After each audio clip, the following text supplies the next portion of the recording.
Well, it looks like everybody's quick off the mark. Overladen, Barry, Andre, Jim. Good to see you there, Jim. Always nice when Jim checks in. We know he's alive. We can get on with the next day. Jacob, Gabor, Michael, Steve. Oh, everybody's here. Don't you people work on a Monday? What are you all just bumming off at work or something? Hey, Wade, Andrew, Yankov. Don't you guys work for a living? Come on. You shouldn't be on YouTube Live. You should be hard at work on a Monday morning, out there making millions of dollars. Hey, Teresa and yeah. Hey, Solaris. Well, we're not sure exactly what this is yet. Could be corrosion, could be nothing, who knows. Okay.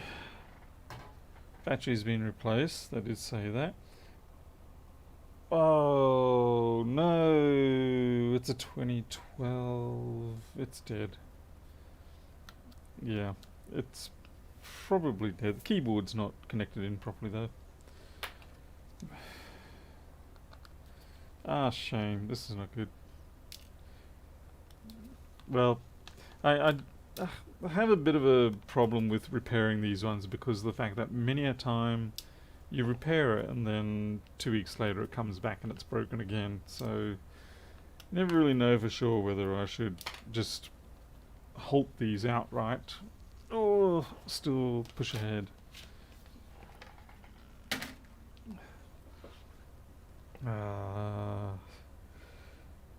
Okay, so trackpad's been replaced, battery's been replaced. Let's just put this keyboard in properly. Camera's also hanging out. Let's see if it boots now.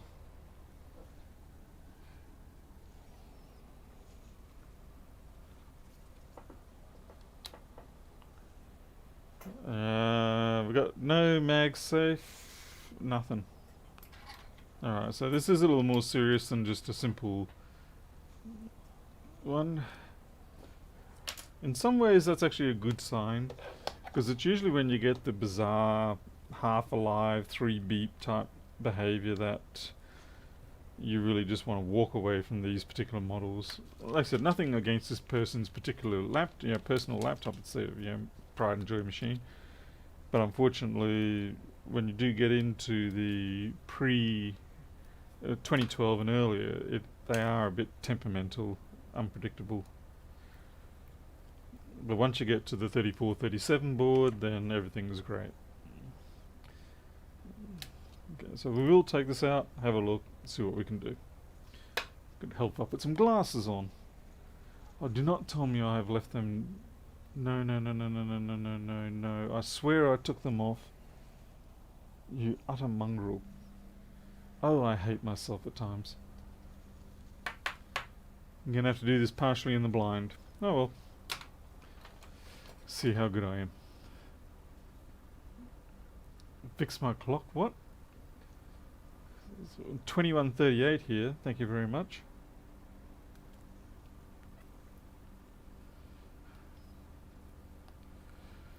Three 2018 MacBook Airs all have no Wi-Fi. I can connect to the Wi-Fi to boot recovery, but no Wi-Fi OS, no view.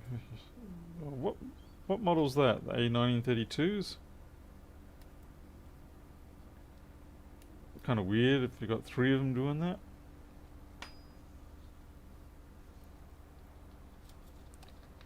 Well, the A1534 was certainly engineered in the blind drunk. Even the questionable A1425 was vastly better than the 1534, because at least the A1425 still actually lives these days. I finally fixed up one that we had a couple of weeks ago. I just had to wait to get an SMC that worked. And it made me realize that for donor boards that we can do some preliminary, particularly if we're trying to pull an SMC off them, we can do some preliminary checks to see whether it's worth taking that SMC off. If you just diode my the I2C lines, like particularly for the battery and the charger, if they're not the same, or if they're a little bit dubious, then you know not much point in most cases taking the SMC off. Because what I was finding with the 1425s is that all the donors I had, the data line would be 0.5, which was about right, but the clock line would be about 0.2, which is not so good. So the machine would boot, it would run, but you just wouldn't get any battery detection or charge. 1521s. 1521. That is the 1932, isn't it? That's got the integrated Wi-Fi module on it. Well, they all do these days anyway. I'm not sure what to suggest. It's a little strange that you've got all three of them doing it. Unfortunately, I can't really think of anything off the top of my head. I do apologise.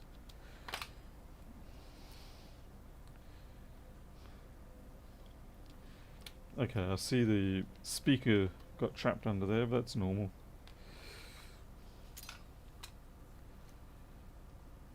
Yes, that is right. As Jim's just mentioned, I do have the new storeroom. The room that's actually directly through the wall.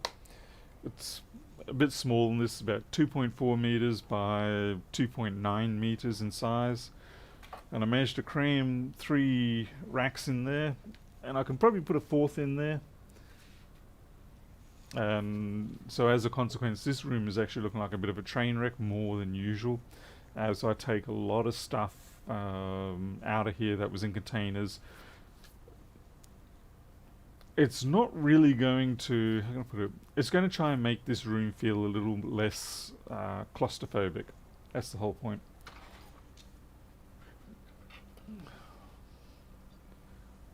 Let's see, well, bad news, this is a refurb board, so we're off to a bad start, particularly with this particular model. You see these white stickers on them? It's a bad day you're going to have. Hey Crazy J, and Travis. Mohammed. Let's have a look. Maybe we'll get lucky. Maybe we can see a nice spot of corrosion. But like I said, being a refurb, it's generally not good. Just trying to get my focus locked in. I swear at times, the more I'll keep winding it, thinking it's going to get better, better, better, better. And it just keeps getting... Alright, that looks about right.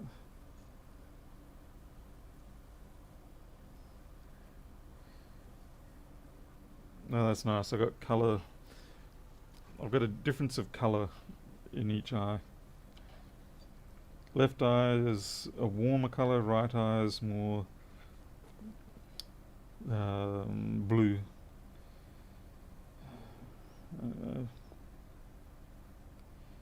I don't know what that is, but that's kind of salty.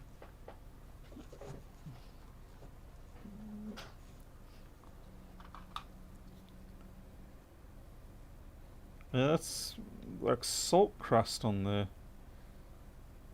Oh, interesting. Okay, that's on the end of the RAM. It's kind of weird that it's not corroded though.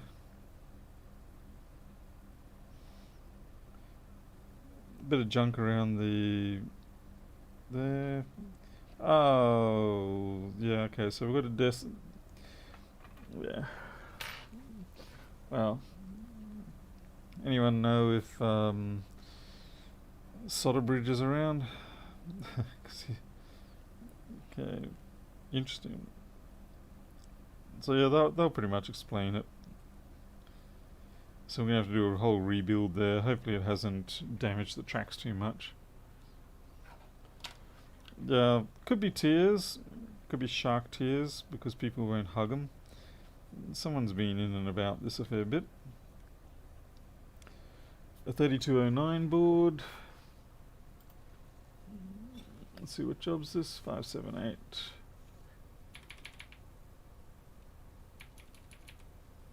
Funny how the jobs just creep up to me. I mean, I still remember being under 100 jobs just a couple of months ago and already up to 578.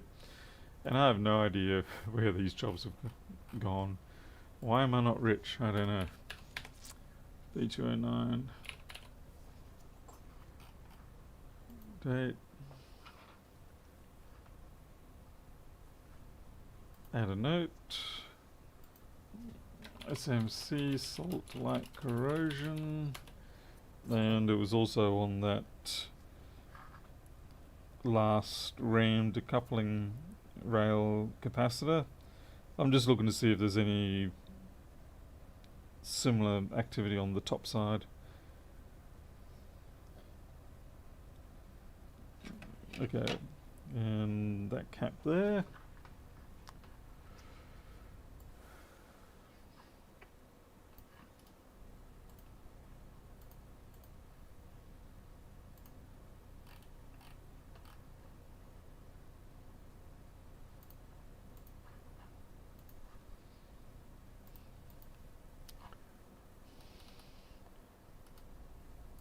$34.03.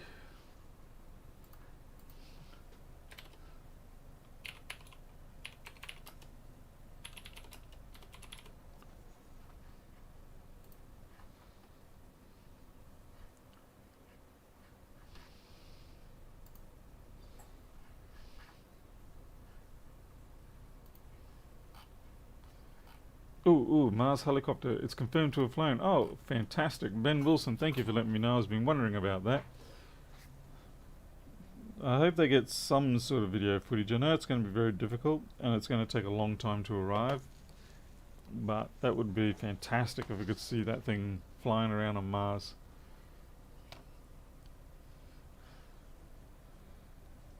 Yeah, this is going to be fun. I'm almost tempted to see if I can get away without having to do the SMC, but you know I'm going to have to. You know I'm going to have to. It'll make me cry, but I'm going to have to.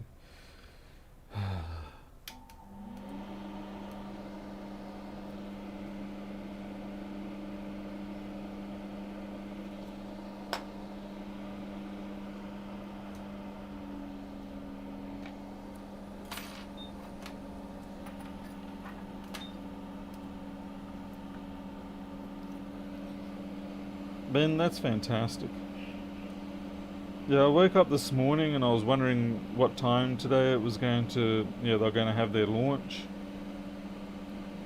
I guess it's not really the sort of thing that you can have live, as it were. And certainly, what do you call it, video feeds are the least important thing that they care about.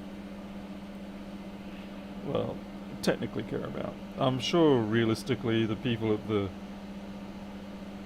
monitoring it, they want to see the video feed as well, but they have to be professionals and such and make sure you get all the data first.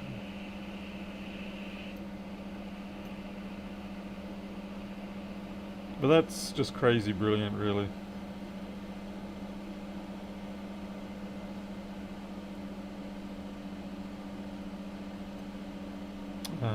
I'm leaving way too much of the underfill here.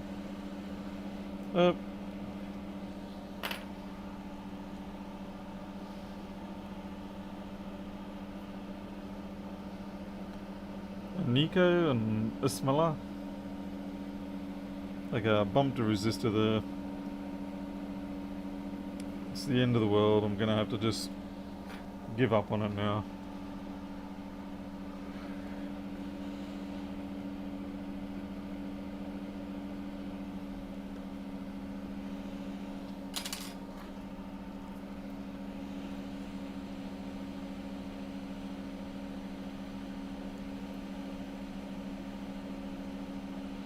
Yeah, well that capacitor's got to go.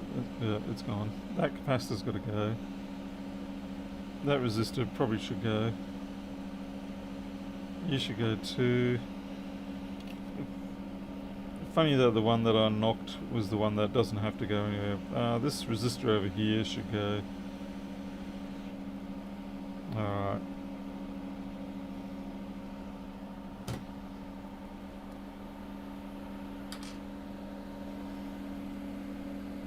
So it seems like we've got a few fans of extraterrestrial fans. It's good to see.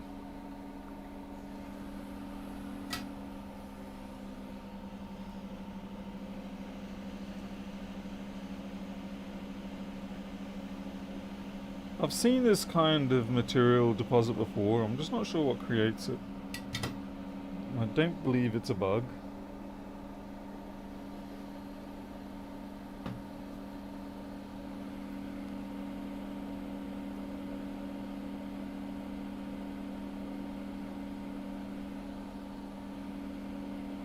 But I can't think of much else that could cause such a localized splotting.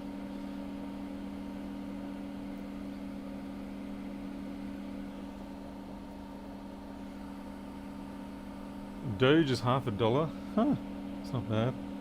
I did good with Litecoin. I cashed out yesterday, so I didn't quite hit the peak, and I see it's going back up. But I still came out ahead anyway.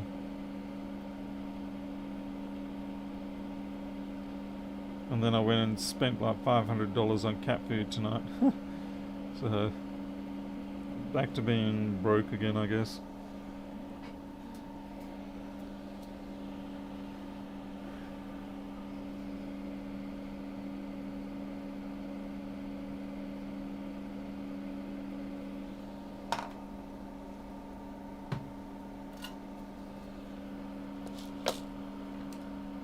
The reason why I spent so much on cat food is it's on special. It's like saving $5.50. What is it?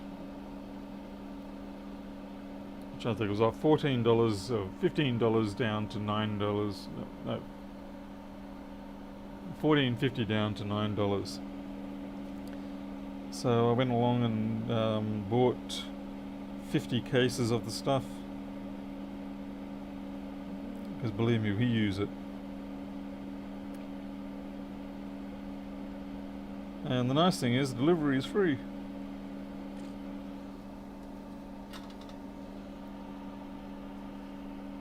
Well, we ended up saving, with everything that we did, we ended up saving $300. So we spent $500, we saved $300.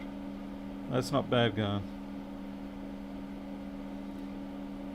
And I think you've got to spend those sort of levels of money to really capitalize, so that the next time that a special comes up, you've got, again, spare money to capitalize once more. And that's fundamentally why, if you're rich, you get richer, and if you're poor, you don't. It's just too expensive being poor. It's fundamentally, that's what it is. Yeah, there's no way you can. Yeah, people tell you when you're not well off. They say, oh, you should buy in bulk and stuff. And it's like, you don't have the money to buy in bulk. You can't capitalize on the advantages that people with more money can. That's just the way it goes. It sucks, but it is the way it is. So you can understand why people get punched in the face for saying things like that. Oh, you should just buy when it's discounted and convenient, and you can save money for future. And it's like, if you don't have money, you don't have that option. Nope, that is the wrong board. Okay, wrong 3209 type, eh? What about you? Nope, not you. Man. Oh, I got 3023s. I'll explain that.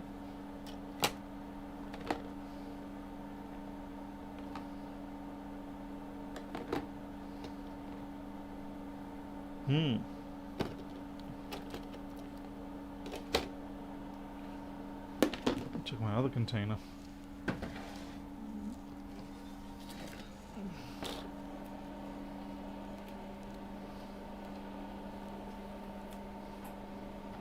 Teresa, we got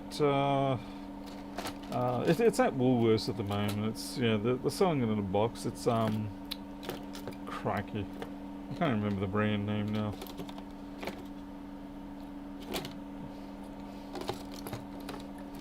We get quite a few different types for our kitties, just to keep them interested. How can I not have a 3209?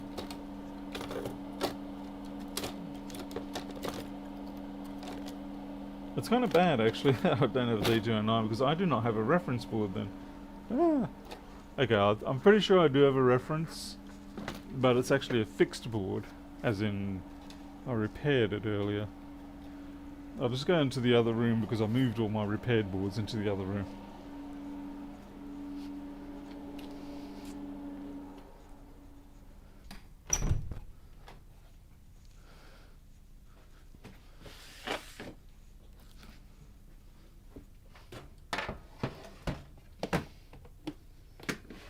Right, 3209.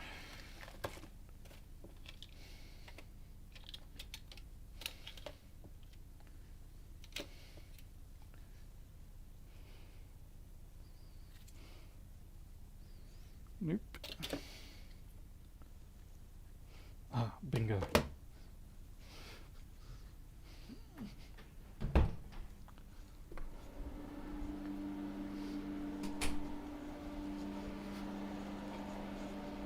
Hey Eddie Painter, I'm Basil. Okay, now I don't know if I've repaired this or whether it's just a dead board. Ew.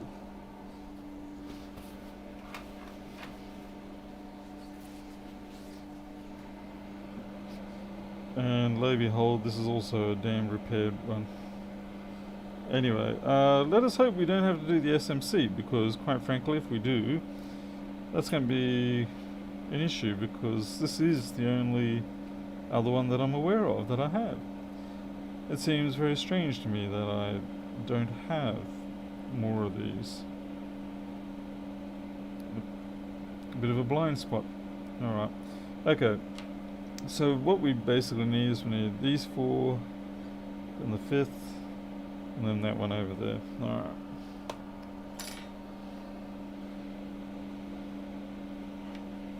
So 1, 2, 3, got that one, that, and then that one over there. You have 8 working for 15 broken. Steve, no, that's not generic Woolies food, thankfully.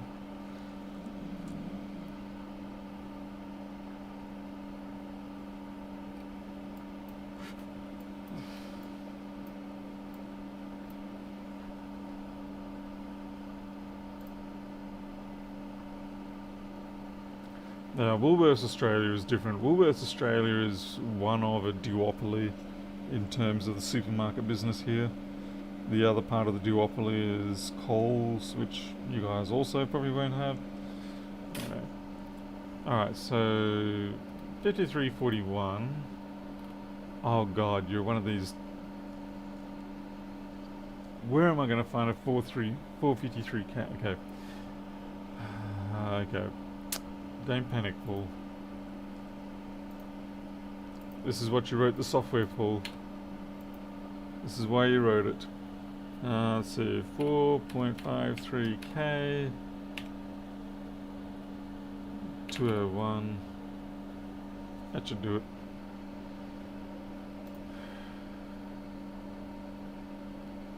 And fortunately, a hell of a lot of boards have it. That or there's mismatching of details.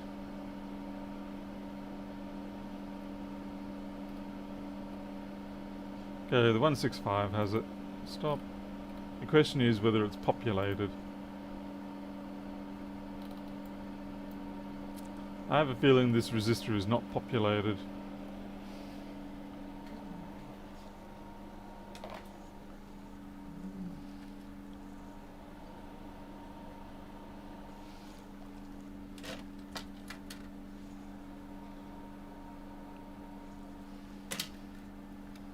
Ew. Covered in gunk. Icky sticky. 165.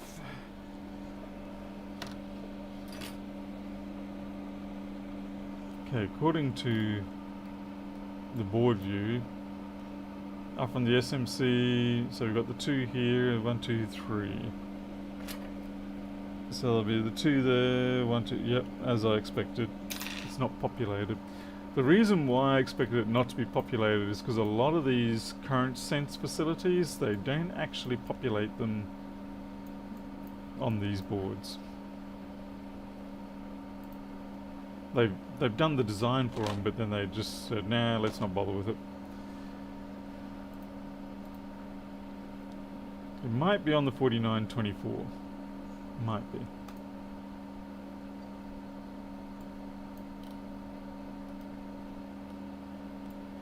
Again, around the SMC area.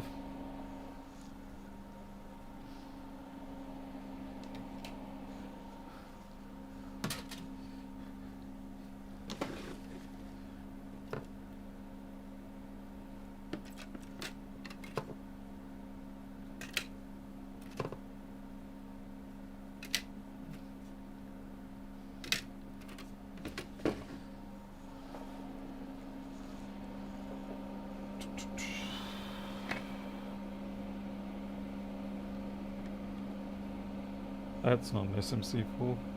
That is.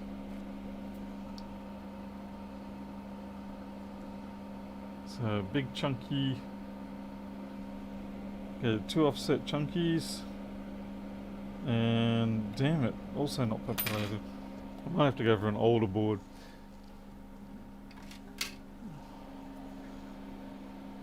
Unfortunately, 453 is it's an odd value. It's not a value you would normally find. Okay, a 311. Well, wait, no. Damn. An older board is more likely to have it. So, 2936. Okay.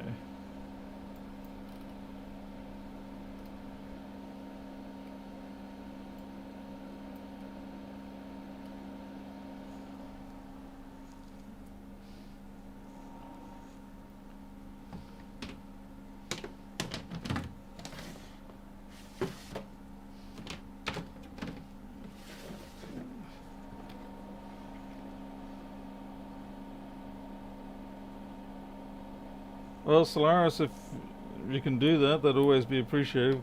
I mean, really, you'd be making the board views for everybody, not just for Flexboard View anyway.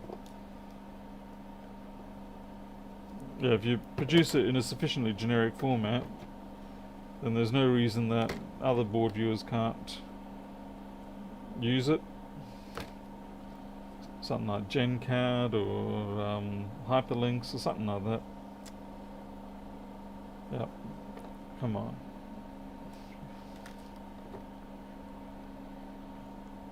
$29.36 finally.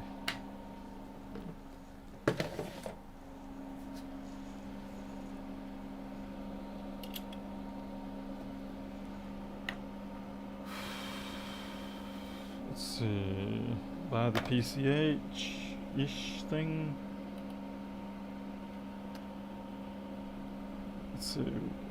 We've got a mysterious 6-pinner. A big chunky. Yeah, and I think that's it there.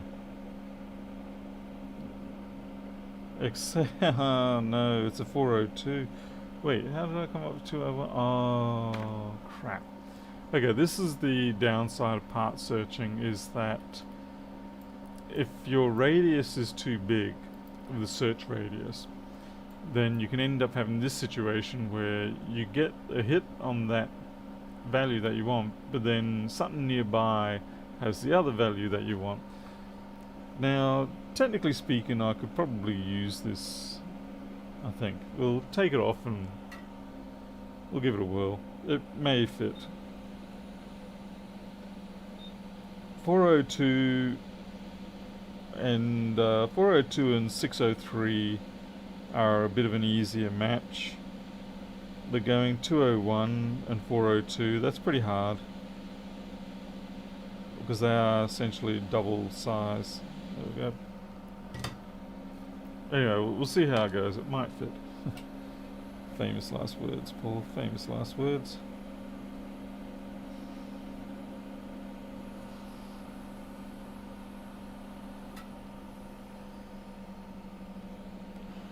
Travis, if you create a circuit board, god damn it.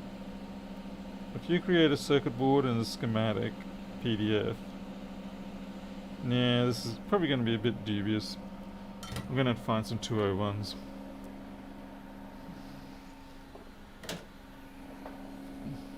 Yeah, like if you use Eagle or KiCad or OrCAD, any of those things, then you can export to a board view format.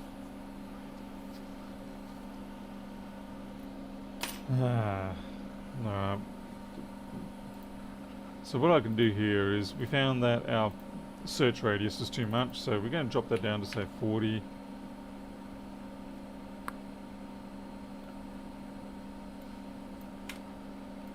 So what am I after? For what? What was that value? For what? 4.32? Oh, crap.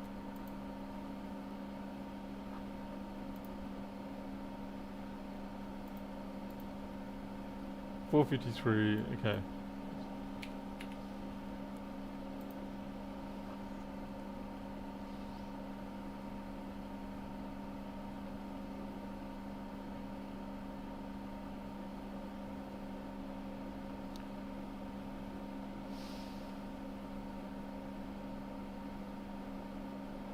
No, the 3023 has it. Okay, well we do have 3023s, don't we? Yes.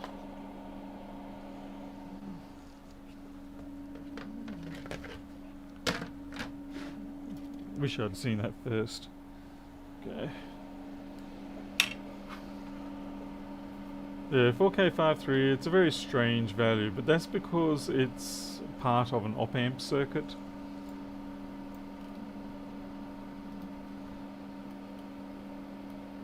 That is a really weird place for that to be.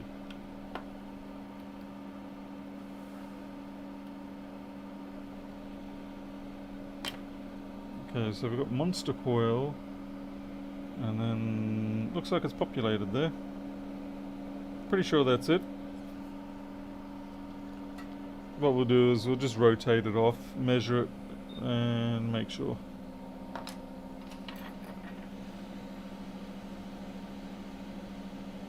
I should have known to check one that was closer to the actual board I was working on. Oh well, hindsight is always perfect.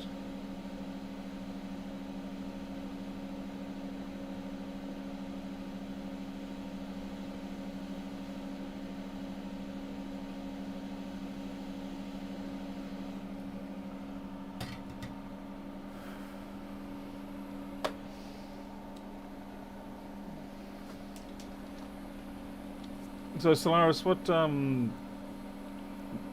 software do you use for generating schematics and circuit board layouts?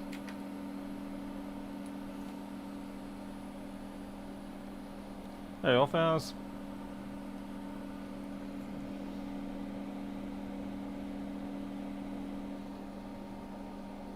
Okay, there we go, 453. It's pretty good. Oh, that was a bit of a drama finding that one. It's not a value you normally encounter. It's not one of the normal E24 series. I think it's E24, whatever. It's not one of the normal sort of series that you get, even in those sample books and things like that. Ah, crikey. I have to get rid of this one first, and that means I've got to put this somewhere safe.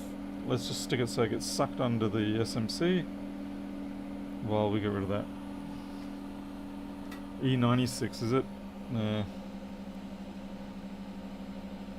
And it's not E96, so you got 96 values per magnitude in the series. It's like, no thanks.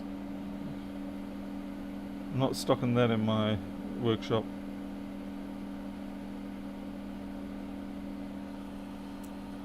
Hey Ian Morris, thank you. Yeah, keeping busy. I'm actually quite tired, to be honest, because I've been helping my parents-in-law move out to their new house.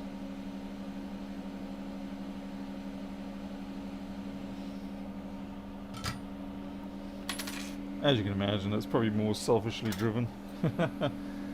So I can get room.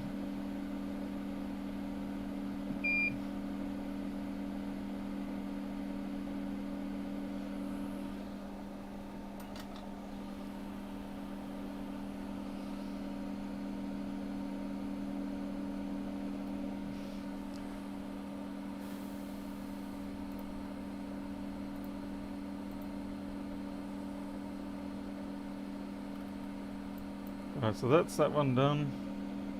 And we've got the two capacitors. They're not really much of a concern. Let's see.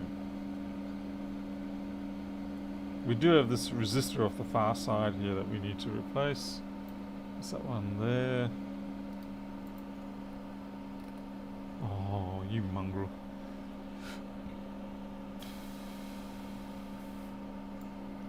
Another one of these damned values. Well, it'll probably be on the 3209 as well. 27 4K.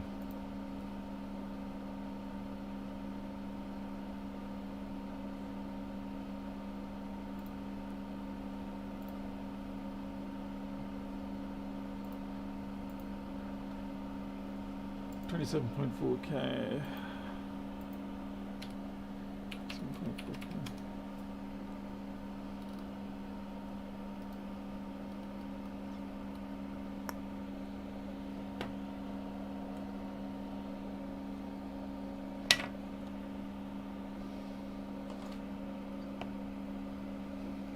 Somewhere up here.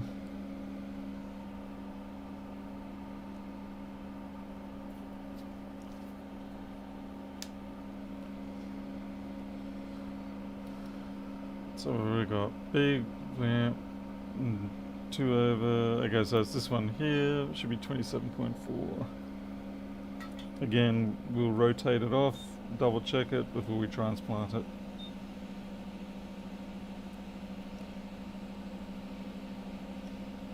The reason why they have these rather seemingly obscure values is because they're basically doing math with the voltage for things like the op amps and the sensors and things like that. And so it's easier to do it if you can find a resistor pair to be the divider.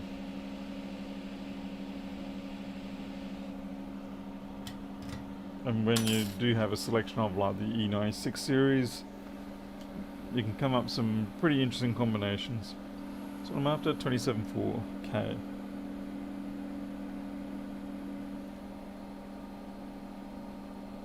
It's a smidge low, but it's probably gonna, yeah.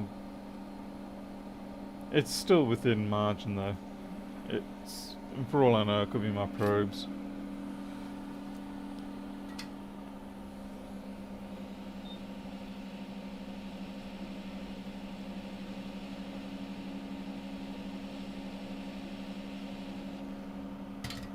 Tell you what, this board better get up and run. I'll be a little bit disappointed if it decides, no, I don't feel like working today, after all this effort I'm putting into it.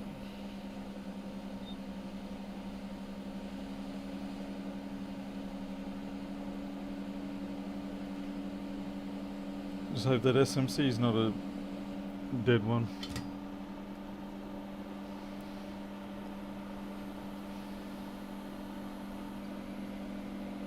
Alright, so we've got that one, and that one. And they're all caps.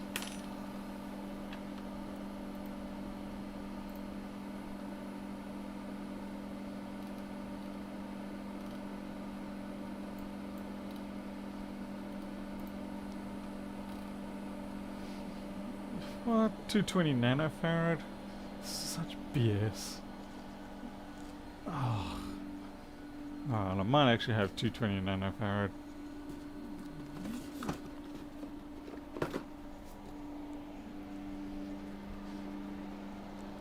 Hey Greg, welcome. Warren Stamps, welcome too. Who am I kidding? I'm lucky if I've even got the decades in capacitors this small. I've got 0.11. Ooh, 01005. We're definitely not using those. You gotta have a really good reason to pull out your 01005s. No, we're nicking that from somewhere else.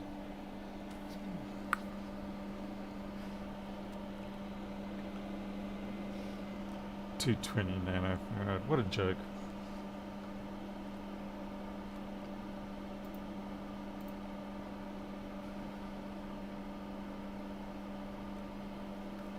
Oh yeah, true, Travis. I'm trying to be a better Australian and not use too much Afrikaans. At least with capacitors, you can stick in the voltage as well, and that really tightens down the range. But of course, pretty much every board under the sun's going to have these.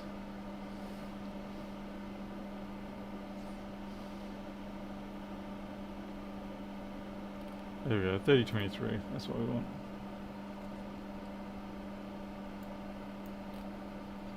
I should just stick with this. Okay.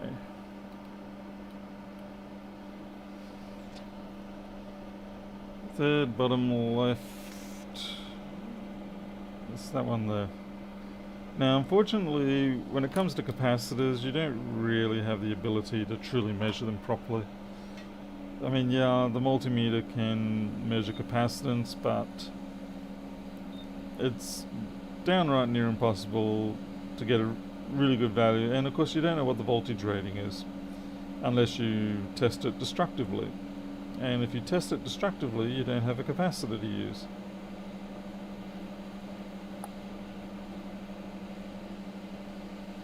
Come on, mate, hurry up. There we go.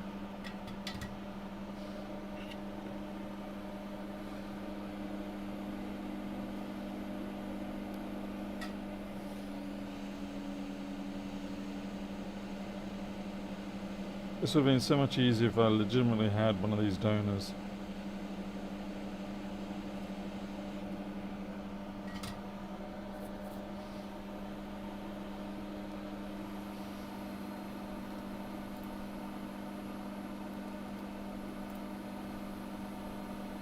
You mongrel, you're another one?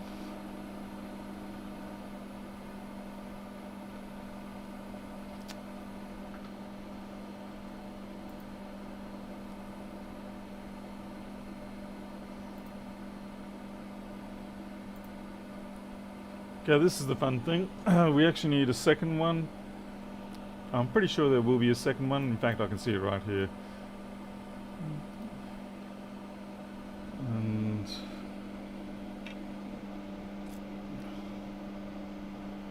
there it is there.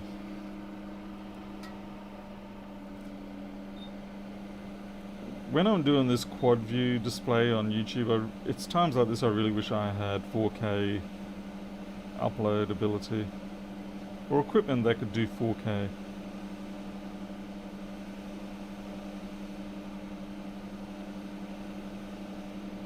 Because then there wouldn't be a compromise on what I'm displaying.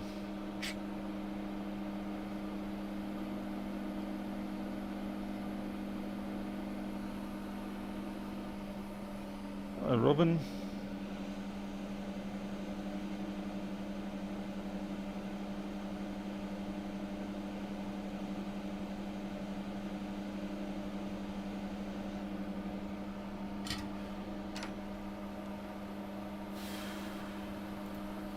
Alright, and the last one. You kidding me? Another one? Just want to make sure the voltage is right on that one. Yeah. So it looks like we needed 3 of them. I guess what I'll be buying next week is a few more of those 220 nanofarads. Yeah, next. Alright, here's the third one. It's on the other side of the board. Down in this chain here, I think.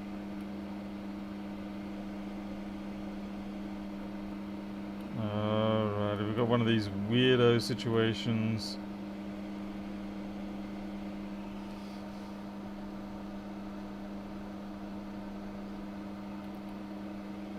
Unless I'm just misinterpreting where I am, but I don't think so. Yeah, we'll try another one.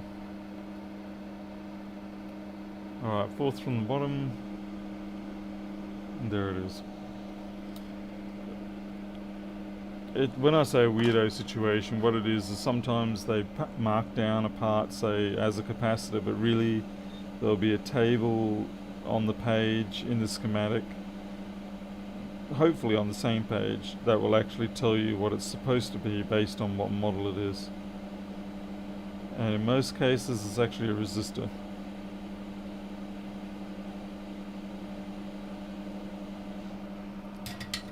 You get that on the 3437s and the 165s a lot.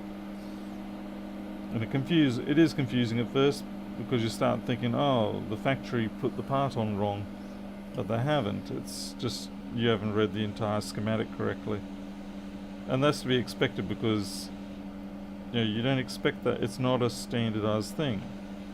It's just something that is done on this particular group of schematics. Okay, that capacitor we did just before, it's got a pillow in head situation.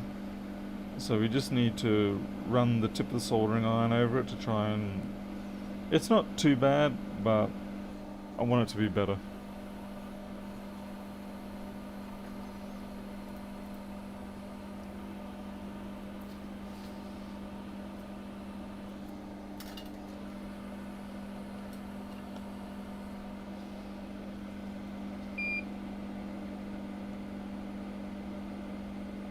Yeah, bridge is better. I think not.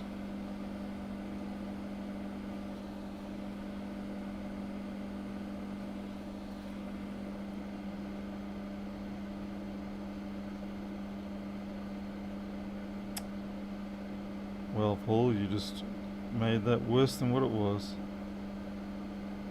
Bravo to you, good sir. Bravo.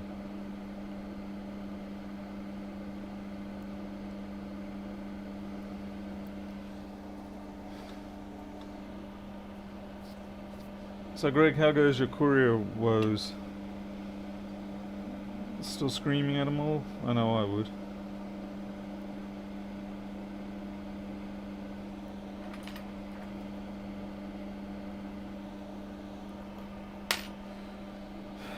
Miles, it's just one of those things we have to live with.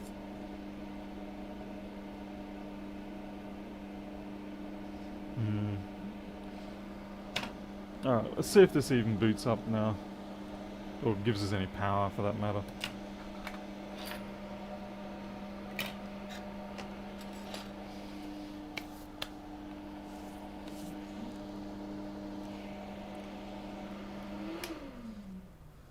No courier shipments, yeah.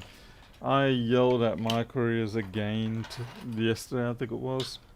Or on Friday. Because after everything that we've been through, I don't know why I say we, because there's no relationship here. It's nothing but animosity and apathy. But according to the header of the emails, Ava or whoever it was that I'm dealing with should know everything about my situation because we're here, we're listening to you, we want to get to the bottom of this problem. And then they go and send me a introductory fault template again. And I was like, you gotta be kidding me. I said, you damn robots. None of you are real. It's all lies. It's just a great big endless loop. Oh, that's right, now I remember now. Yeah, they did the classic false escalation thing where they'll say, hi, I'm robot number 2 and I'm here to take over from the previous person you were talking to and try and help you out in a better way.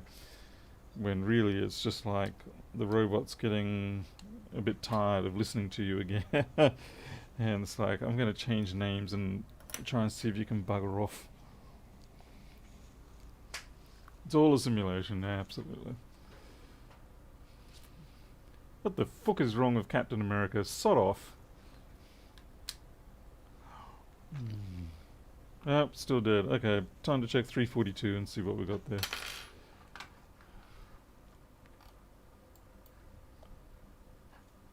Yeah, you gotta wonder about those people, don't you? So, what compels them to be such morons? I have no idea where 342 is on this one. 3V42.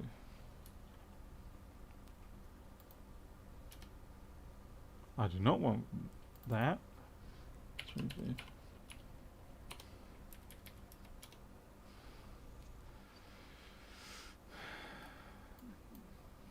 Cap got Iron Manned.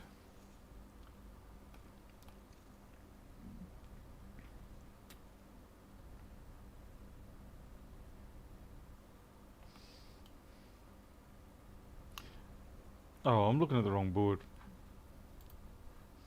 Damn it.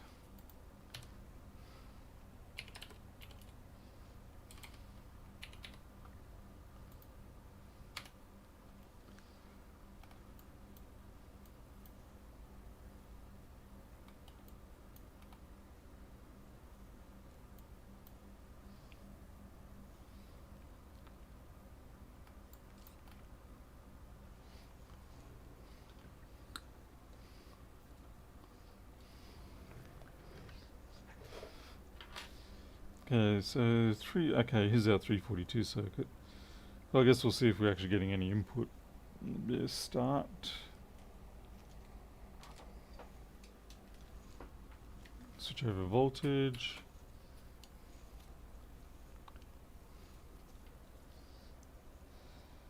Let's see. Yeah, we've got 342. This does not bode well for me. This does mean that my SMC is probably Dedus Maximus. And I should check what the G3 hot is, but it'll probably be 8.1.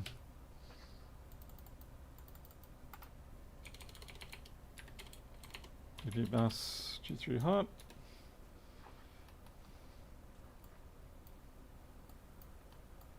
It's frustrating when you're not familiar enough with a board and you just kind of feel like you're floundering around. Okay.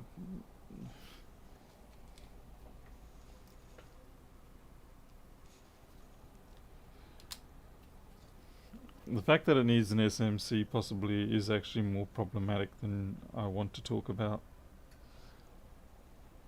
Yeah, 8.18, damn it. Because like I said, I'll go through my stack of boards, but I have a horrible feeling I do not have a donor for this. There is this one, but I'm just not sure if it's a donor or a deader.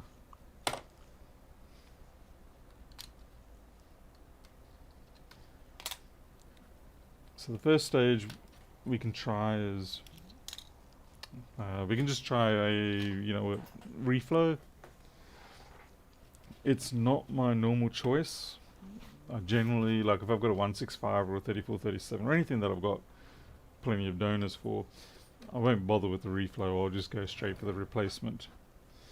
But since we don't have a donor for this one, we're just going to have to try a reflow.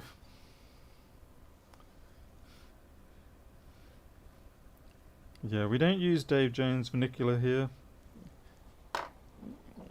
He has certain authorities that I do not have.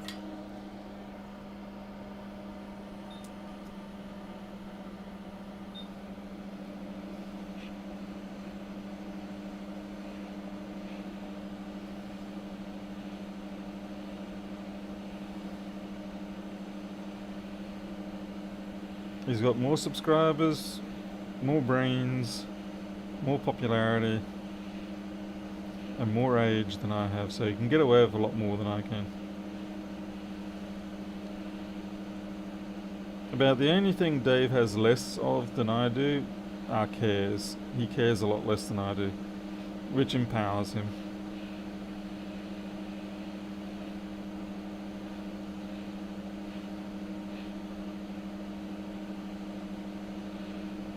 I'm kind of worried that there may be edge bonding on this that I haven't lifted up. So if I try and tap too hard, if I keep getting a bit aggressive, you can have the delightful situation where you finally tap just hard enough and it breaks the piece of edge bonding that was holding you back, and it ruins everything.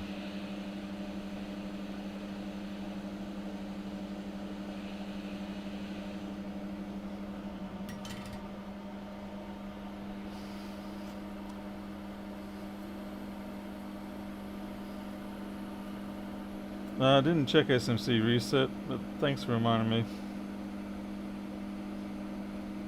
There's a bit of junk up there.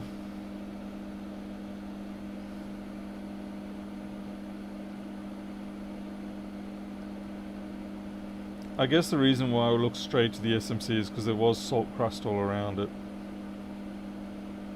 But I will check those other two things.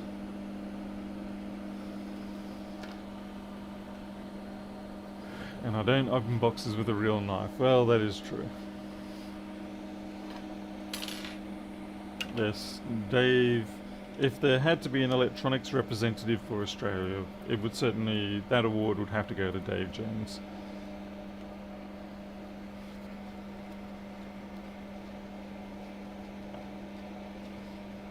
He speaks the way that many foreigners expect Australians to speak.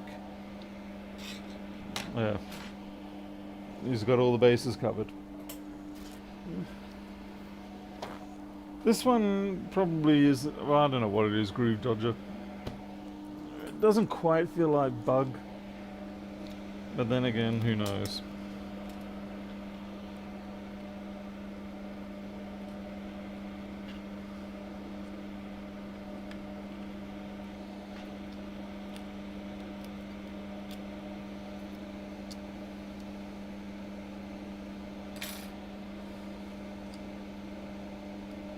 I don't know why I bother with that.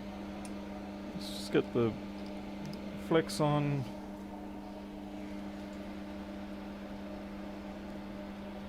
Hey Walter. And we're still at 19, 18, yeah. Alright. Let's see if we can find SMC reset.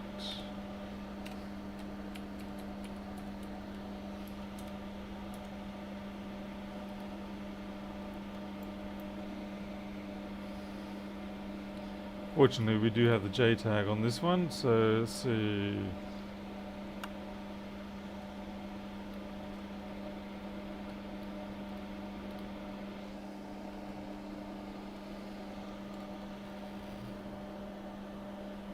Yeah, Groove Dodger, it was a fairly lucky moment, if you could say that.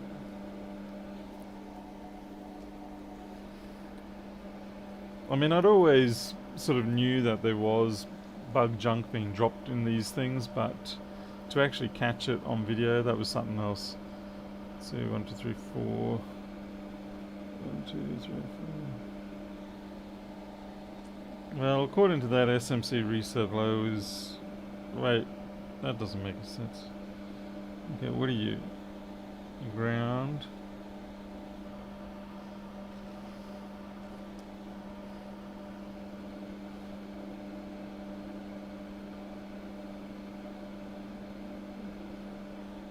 Alright, no, SMC low is, it's high, so it's not being pulled low.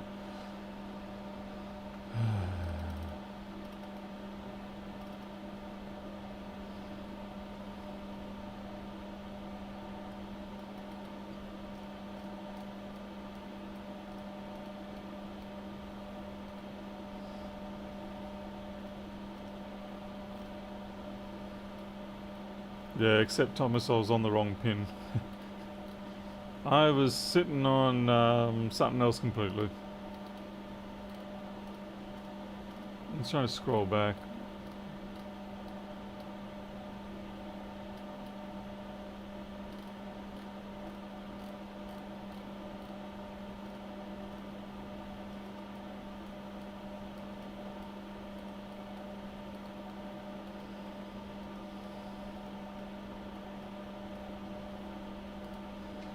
Nope. Okay. No, I think it's... Well, we'll have another look around. But I have a horrible feeling this is actually going to be an SMC. Like I said, I mean, yeah, when you get a whole crust pile around the SMC corner, you kind of expect... You're not surprised, I should rather say, when you get to the point where it is the SMC. See, what's today's lesson? Do not turn on 1466 over with battery in, but no battery screw, unless you really enjoy... Oh, flipped out. Yeah. Yeah, not a good idea to do that. But it's so tempting because it's like, oh, I don't want to have to screw this damn thing in every time. But yeah, you do get into the habit of putting in just that one, don't you? Okay, continuity mode.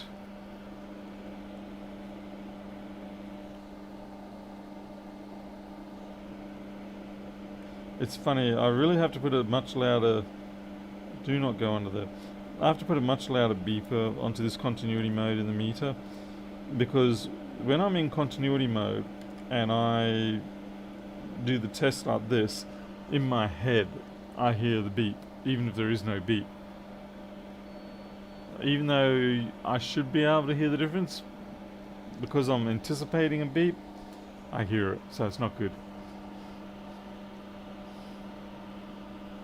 All these people with the right to repair and fight to repair stuff, they're all getting well ahead of me. I'm just, yeah, they're off doing important stuff, and I'm just sort of sitting here, well, not doing a lot. You know, just sort of like pottering along, do a couple of repairs. What was it? Nice little bridging cap there. I feel like I'm sort of letting the industry down a little bit because I'm not really participating enough. But I just don't have the energy. And I feel bad saying that because I know there are people who most definitely have far less energy than I would have, and they're still out there, you know, getting in on the job and fighting for the right to repair. And so I just don't have it in me at the moment.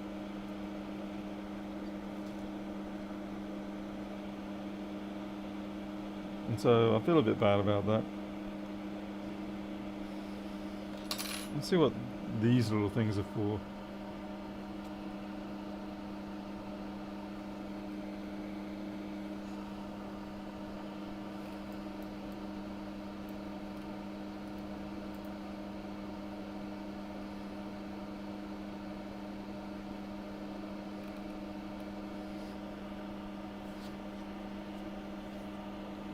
Walter, oh crikey, what was the email? So this is the other problem, is that I can't even remember the damn emails half the time now. I'll go back and try and find it, Walter. Yeah, these days my biggest concerns are preparing the house so that I actually can do work. Yeah, just it's a bit selfish what I'm doing right now for myself, and I guess because for so long I haven't been able to focus on myself, I'm sort of trying to take the opportunity now, but it's a bit of a bad timing.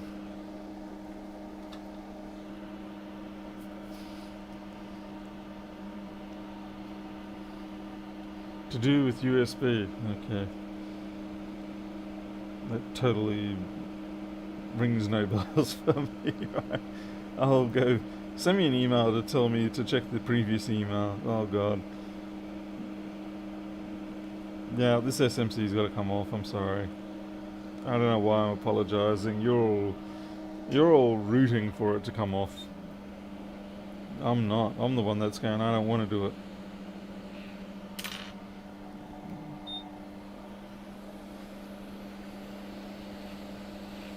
Like, I mean, I barely get the time at the moment to do any updates on Flexboard View. There's a whole bunch of code I need to write, and it's in my head, and I just don't get to sit down to do it. Every time I try to sit down for 5 minutes, something comes up. So I'm hoping once we have the house to ourselves finally, and everything's been organised and set up, and yeah, then finally maybe I'll be able to have those times where you can sit down for 7 or 8 hours and get some code written.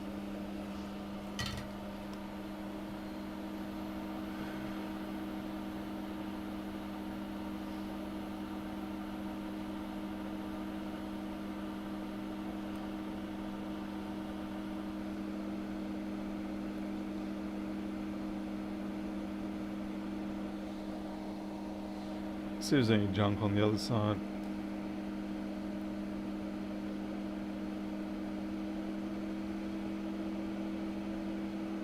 Yeah, see, this one doesn't look all that junk. Like I said, there was all the corrosion around here, but the SMC itself seemed okay. Not that that means anything really. Yeah, the corrosion could have destroyed something internally on it.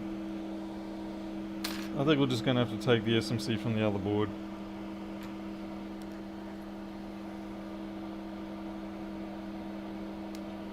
Travis, you're probably writing an accounting system. My soul forbids me from working on accounting systems or anything to do with business like that. At least as a commercial type thing. I'm not going for solder paste, I'm going to use balls. I'm in no mood to experiment. Besides, I started out doing solder paste. My very first ones were solder paste. Ah, this is going to hell because this is actually lead-free solder that I'm wicking up. Oh well. If you look at the... Oh, for flip's sake. Damn it. That's on you, Walter White.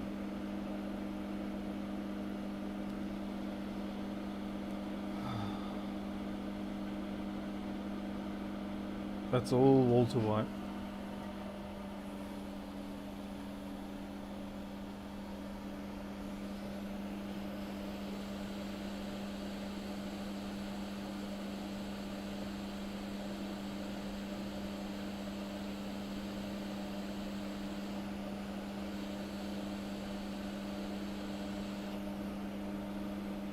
Right. Looks like Mr. Heisenberg gets to live another day.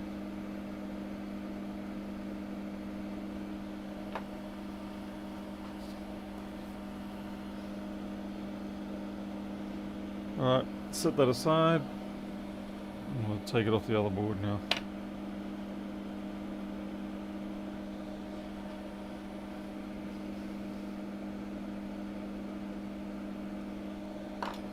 It's okay.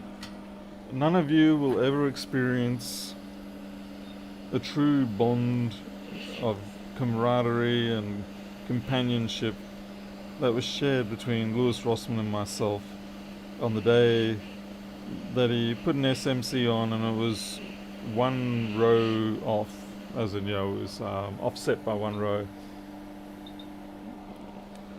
And rather than giving up because of that mistake, he just went dunk, pushed it, and it skipped over to the next row and correctly into place, and it worked. And that was one of those true moments where you both celebrate, friend and foe, in appreciation of the marvel that you've just witnessed.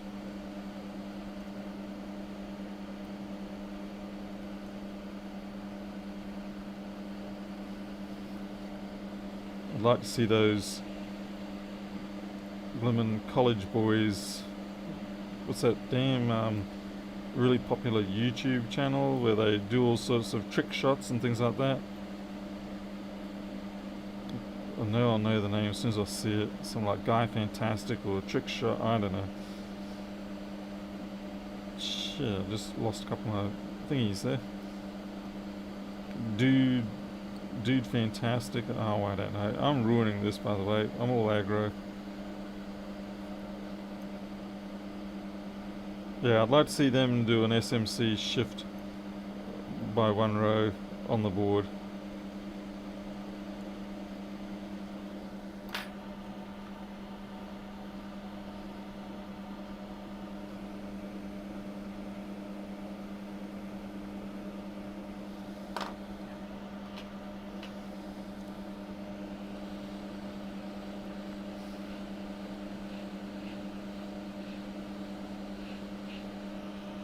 Dude Perfect, that's it. Thank you very much, Edward. Thank you.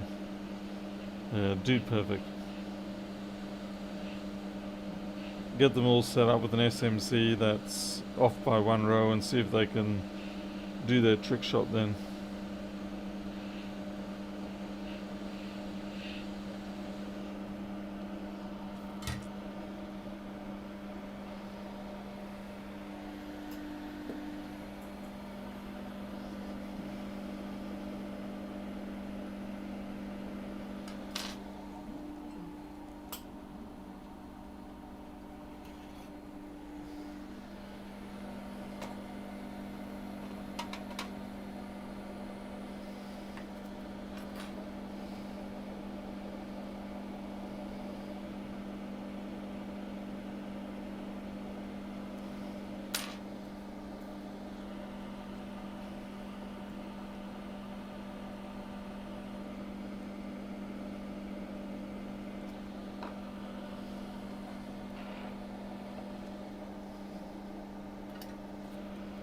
I'm taking way too long with this board.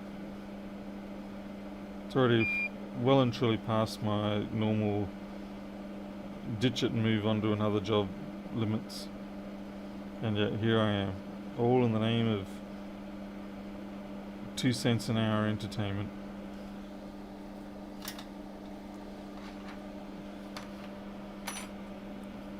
New people will be like, wow, this dude's hostile. So, gave us Snickers, Paul.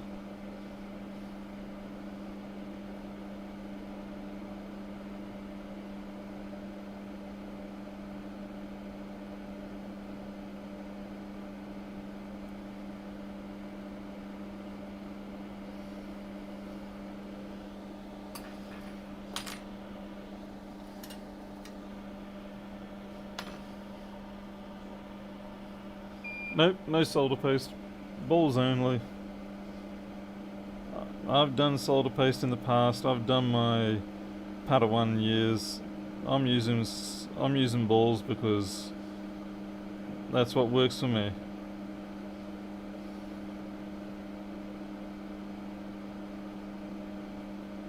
And like I said, I've done paste in the past and I've done videos on paste and I've done it perfectly fine. But I'm now doing it with balls because I want to do it.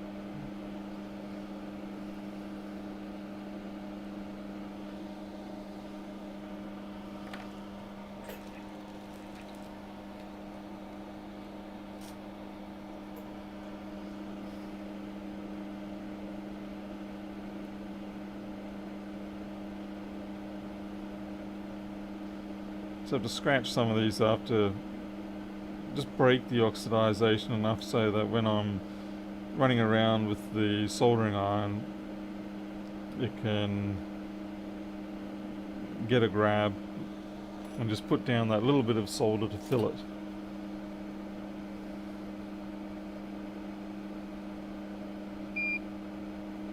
Come on, there you go, yeah, that one.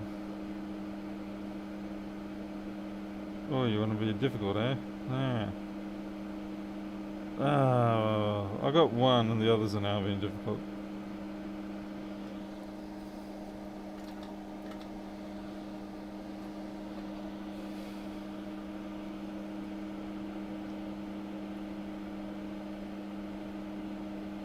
It's not really something you can just ignore and hope that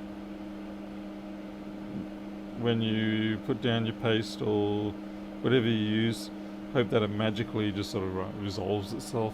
It won't. It'll just continue to have that oxidization layer there, and well, what will happen is things just won't stick properly.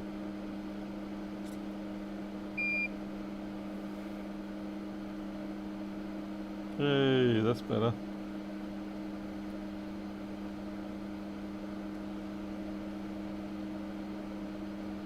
Rightio.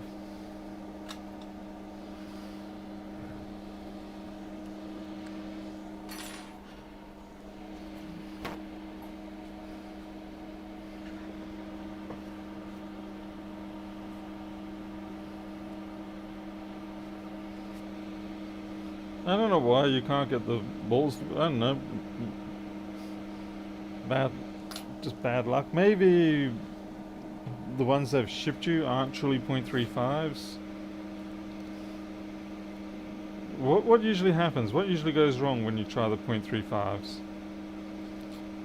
Because you shouldn't be getting 2 in the hole.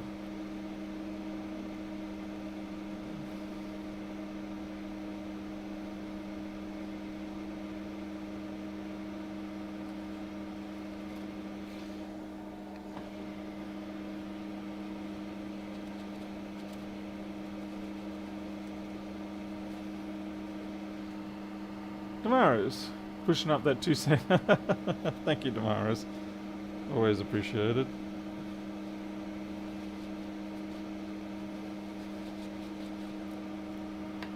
What is that now, about 2.5?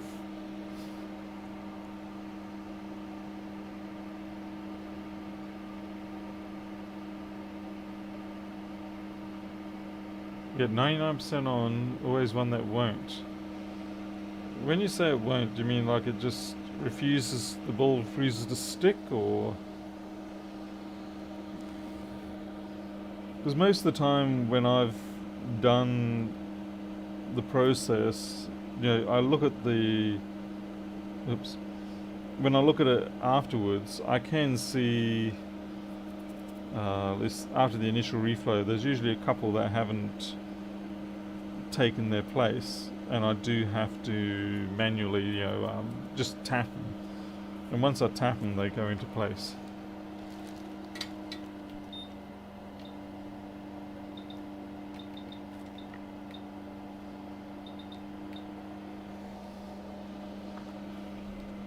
Damn it, the flux on my microscope, that's highly offensive. One floats around, just can't... Yeah, I just find I have to tap those or squish them with the end of the knife, and they come good. It'll happen in this process here, so you'll get to see.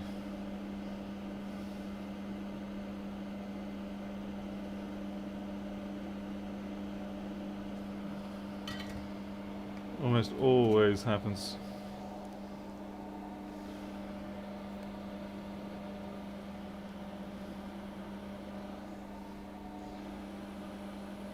Derek Chan, if you're finding that you're bulging the SMCs, you've probably got a bit too much heat on the iron. Because you're right, they will delaminate very quickly.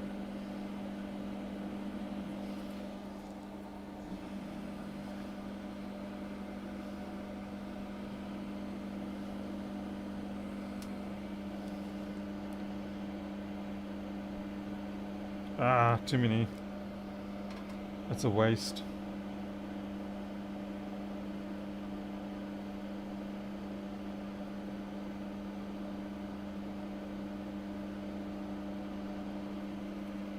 Right, everybody's home, that's good.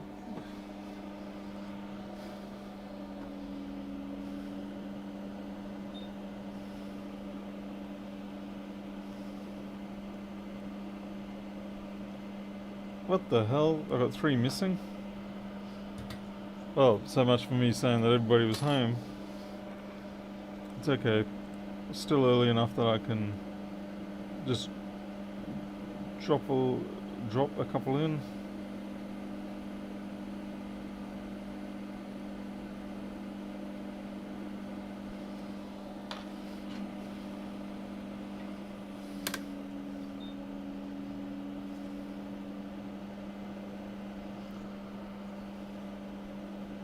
Sorry.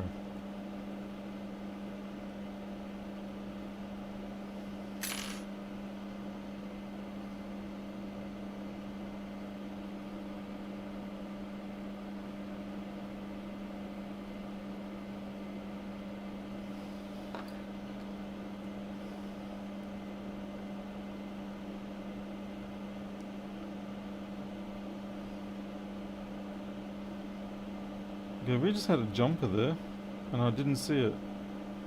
Okay, so we got one missing, and hopefully it wasn't a jumper, because I'm pretty sure that leapt into that spot there. Alright, but now we do have the issue that Walter's talking about. See where they're not jumping into place? I just find I usually can just...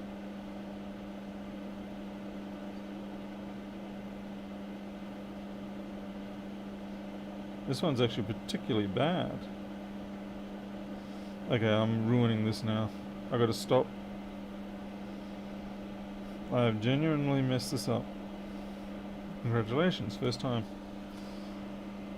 I'm gonna stick some flux on here. And I'm gonna reflow it. And hope that maybe they will mostly realign. I definitely got a double one there.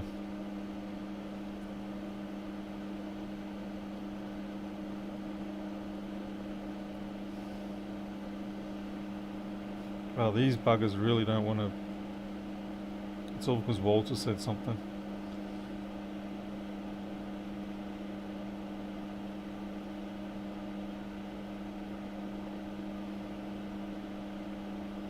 It's amazing how long they do stay fluid.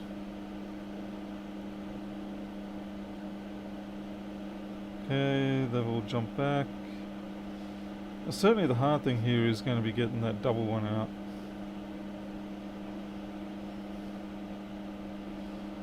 Now, first idea that comes to mind is to use the tip of the micro pencil. Derek, yes, I've used tin pencil. If you have a look at my history of videos, you'll see the first series of SMC reballs are all done in paste. I actually moved to balls as a preference.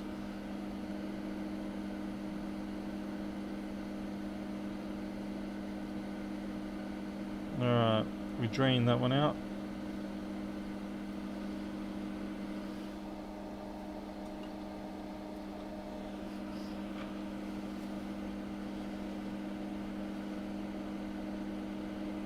There, so using balls is actually what I prefer over paste these days.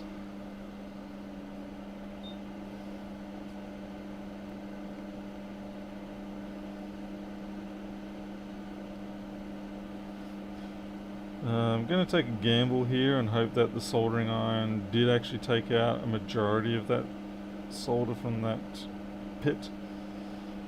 I have a feeling it's probably going to be fractionally large.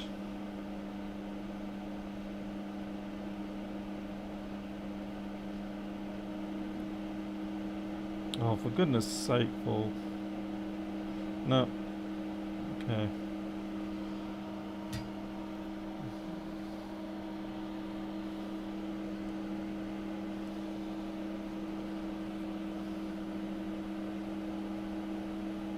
I was trying to think of a novel technique to get this out.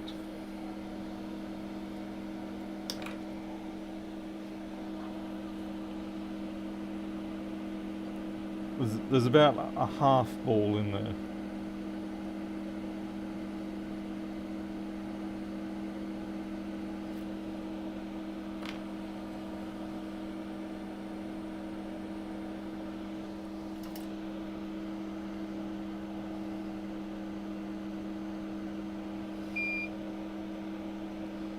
Now I realise I could just redo this, but where's the fun in that?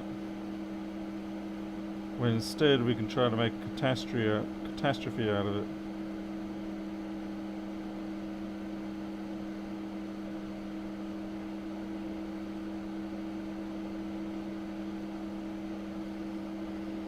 You ain't playing my game, are you?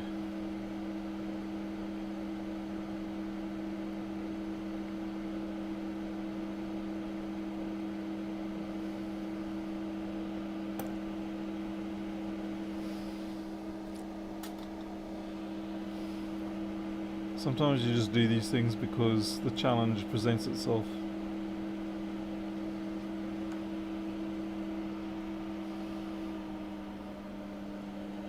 No, that was the right ball.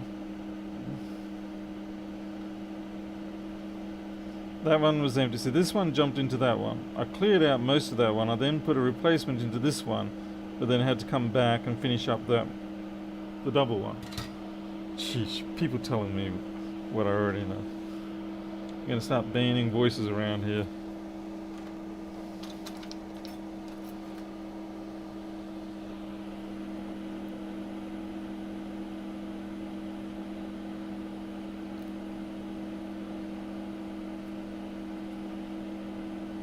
I can definitely see that's it there. Question is, damn it, I just spilled balls all over the place.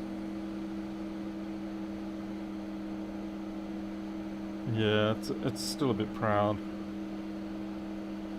Can't have proud ones all over the place. So we are going to have to get rid of that. But the problem I've got right now is that I spilt a whole bunch of balls onto it.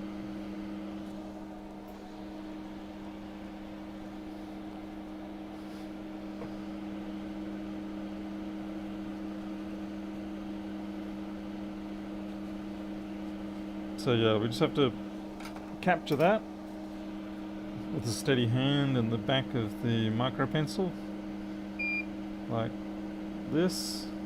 There we go. Now the question is, holy crap, did I just take away that pad?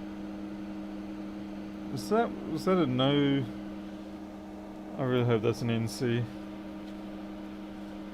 It'd be strange if it is. Wait, there's something there. That's funny. Okay, I don't know if you can tell, but that was not in fact an empty pad. It just looked like it to me, but it's a Hershey kiss.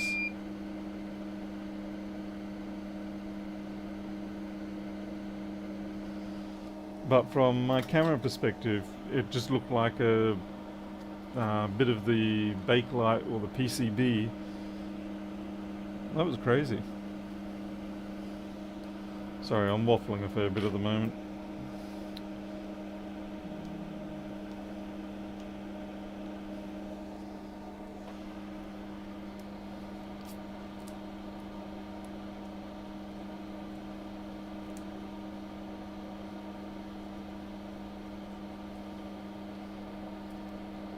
Derek, I don't normally, I don't mind doing SMCs. Of course, when you do it on YouTube, it's typically the time when, if something's going to go hilariously wrong, then YouTube is the ideal time for it to go hilariously wrong. So we're just going to pop this little stencil back on it, which shouldn't be too much of a drama. I see we've got a ball in there somehow. Where did you come from? Just pure good luck, I guess. Yeah, we'll just put the stencil back on and that'll make it easy for us to keep the alignment.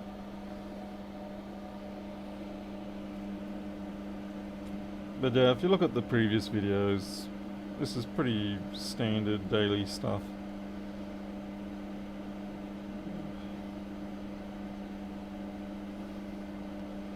Who keeps leaving their ball on here? It's a bloody stencil.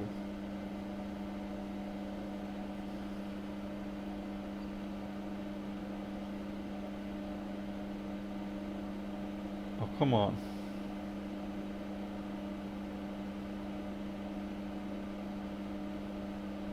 Every time I flip this over, I seem to pick up another ball somewhere.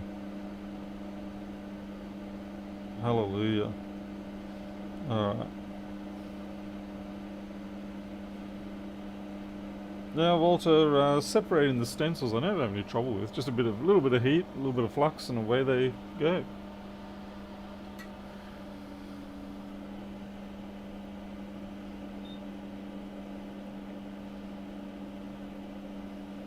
It could also be the type of flux you're using, Walter.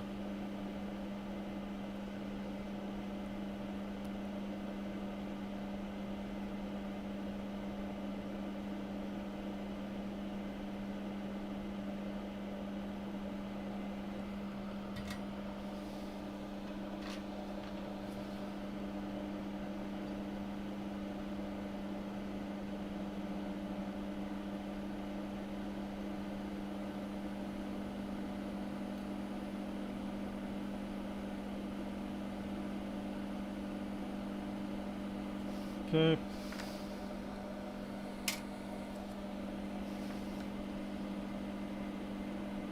Give it a reflow so they can all recenter and flatten out. I can see one there got pinched a little bit.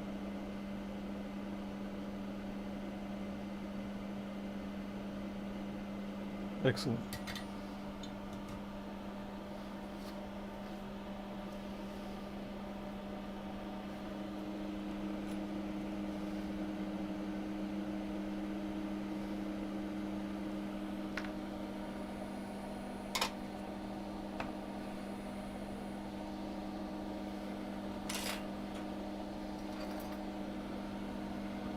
Now the part where I generally have the most drama is actually this portion of the process.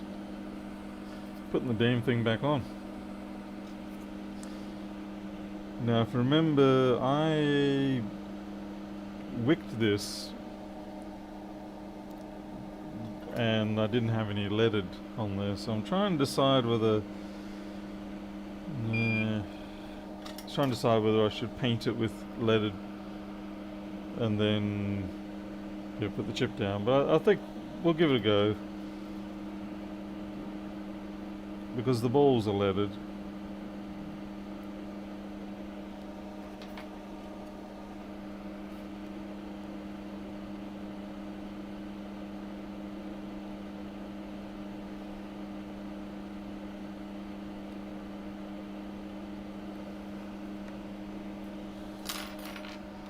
Just going to make sure I've got my orientation right. Yep.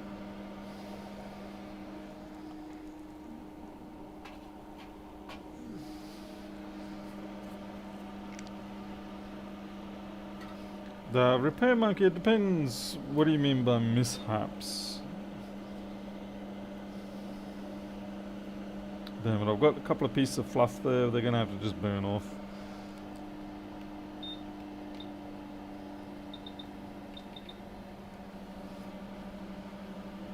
Use the SDS. Well, I am kind of using the SDS methodology here. Like, you compare the amount of flux I used to set this down compared to, say, what Rossmann will use. Yeah, I basically only had a tiny layer of, just a thin layer of flux to prevent oxidization.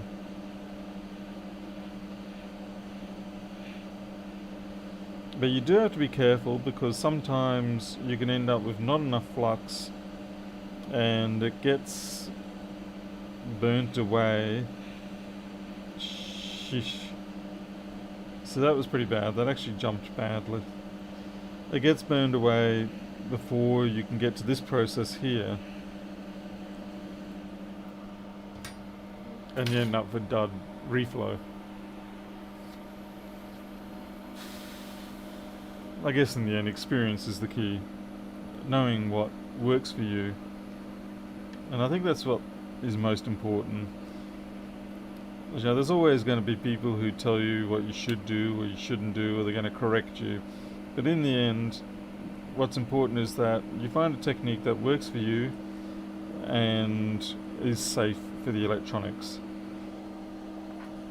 There's no point having something that works for you but destroys the stuff. But there are usually many techniques to achieve the same end result. And I think a lot of people find that difficult to accept. A lot of people do have this sort of one solution to one problem type mentality. And that's not a good thing to have in many ways, simply because sometimes you don't have the tools that you want on hand. And what are you going to do then? Start crying in the corner? You gotta learn to have some aptitude. I guess the trouble is you gotta have aptitude sometimes to get aptitude.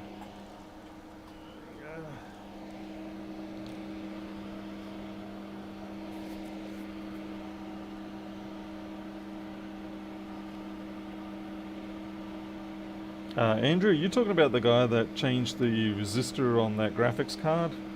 In which case, yeah, okay, that's technically an incorrect technique simply because it didn't actually solder anything. I think he managed to get the stick purely through cold welding effect. I reckon a couple of bumps and that thing would have separated off.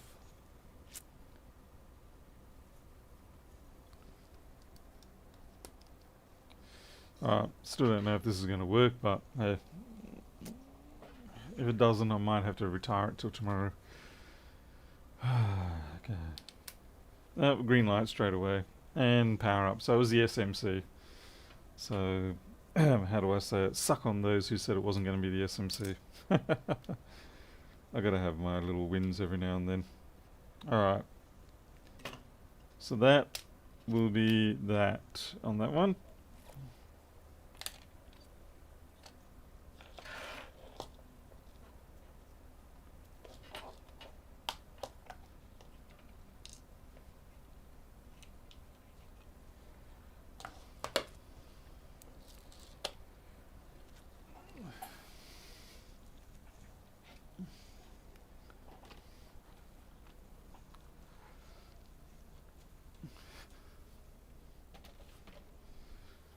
Just update the job details. I'm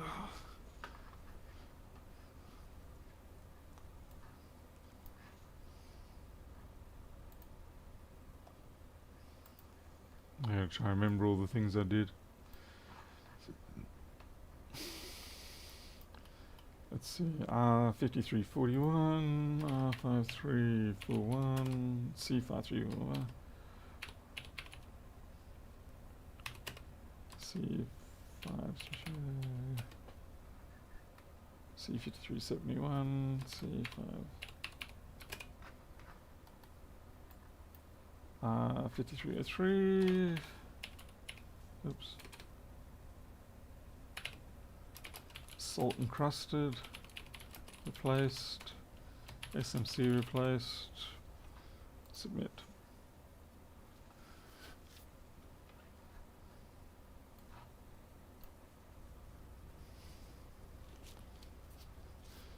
Alright, let's go see. I've got to go into the other room and get the next job.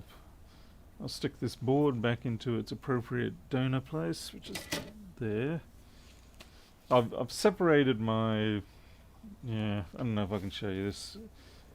I've got to rip the carpet out of this place, but prepare for some nastiness. Okay, yeah. So I've separated all the donor boards into separate containers now. It just makes it easier. So like, 1466 types into one container, 1278s in another, 1502s in another, and so on and so forth.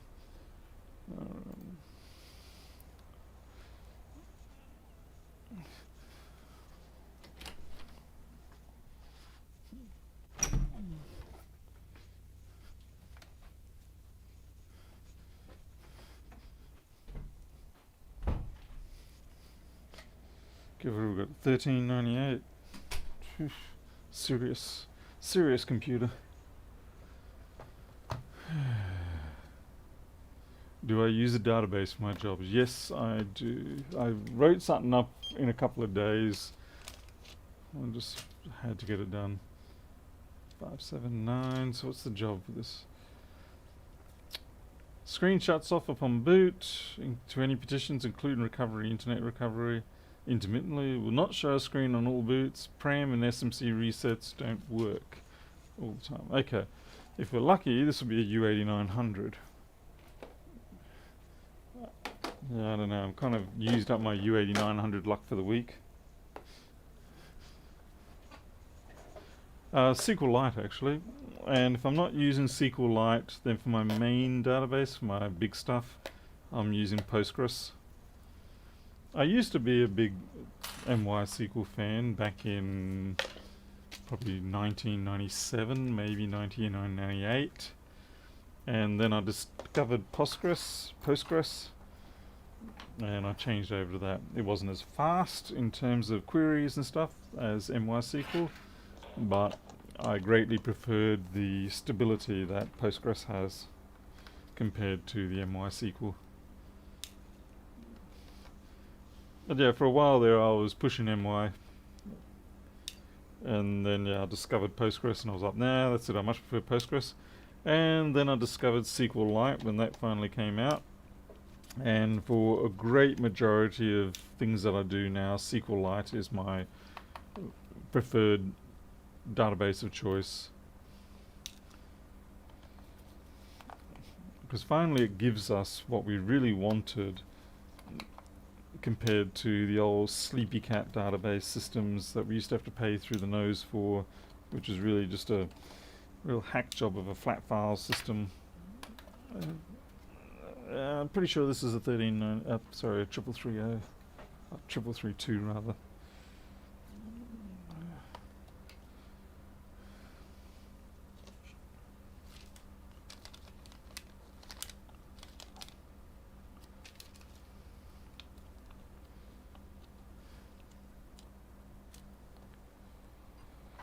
Yeah, I have to get organised, Greg.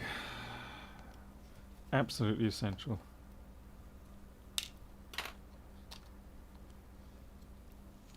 It was getting out of hand. I was getting too close to losing jobs in terms of misplacing a job or and yes, we have a 3332 here. Okay, so this will at the very least be a U89 issue, U8900 issue, but like the one we had the other day, it could also be something more. So we can't just walk in, reflow U8900 and say we're done. We do need to go around and investigate a little more, because boards this age, they are going to be picking up corrosion and things like that now, just simply by the fact that they're existing. So you have the opportunity to have the machine in your workshop. Take that opportunity to dig a little deeper.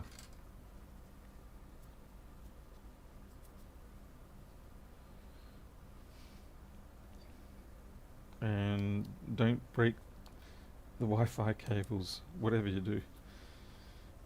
It's the scariest thing of working on these Wi-Fi cables.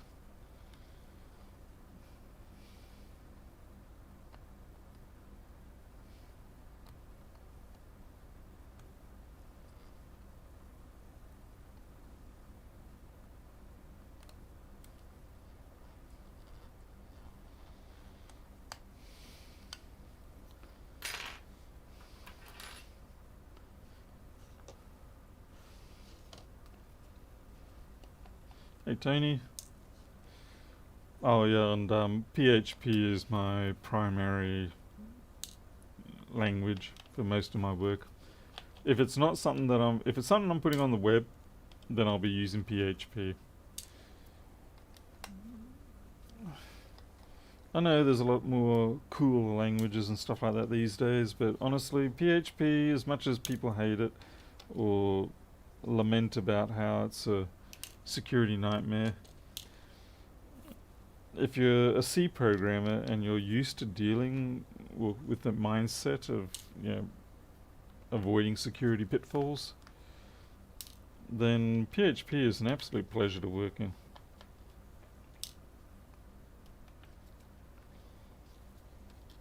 I think sometimes people just bash PHP because it's like no language should be that easy to write applications or stuff in.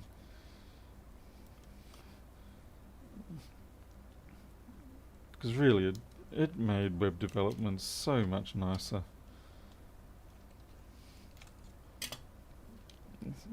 No way you want to go back to doing CGI bins after learning how to do PHP.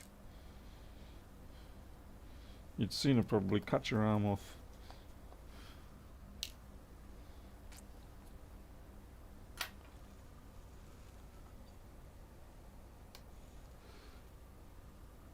Is my input standard form? What do you mean by my input? Oh, you mean like when I'm using the stuff that I just through simple HTML forms, nothing fancy. I barely even use Ajax.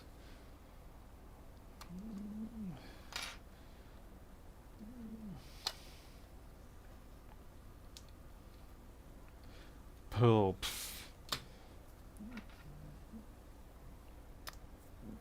I mock Perl mostly because Perl and I never got along. I tried. I really tried hard because, in the mid to late 90s, Perl was the great big raging success and everything like that.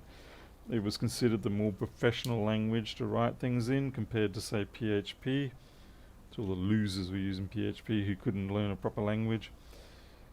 But for all the similarities that Perl has with C and many other languages, I just could not get Perl. We couldn't come to a relationship that would work. It just didn't work. So the only thing that the O'Reilly Perl book ever did for me was to hold the door back from being slamming shut when the wind would blow.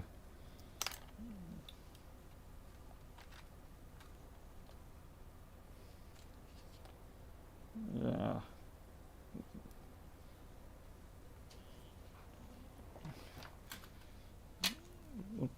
I mean, if you were a developer from back in that sort of like, the late 90s or mid 90s onwards, most of us, I'm pretty sure most of us had a fairly decent O'Reilly book collection.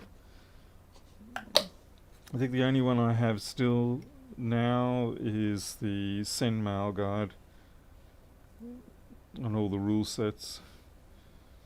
I had most of it memorized. It was essential for my business, given that I was writing a email filtering system. And don't get me wrong, SendMail rule sets are a fine example of real hack jobs.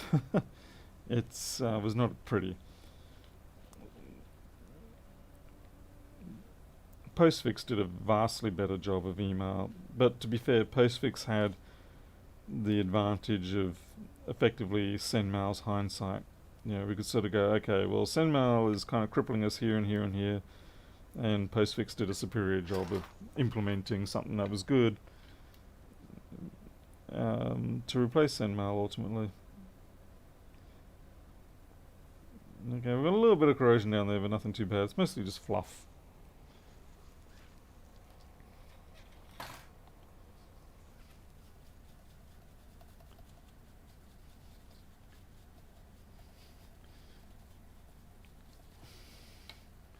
Certainly the symptoms indicate that this should be U8900.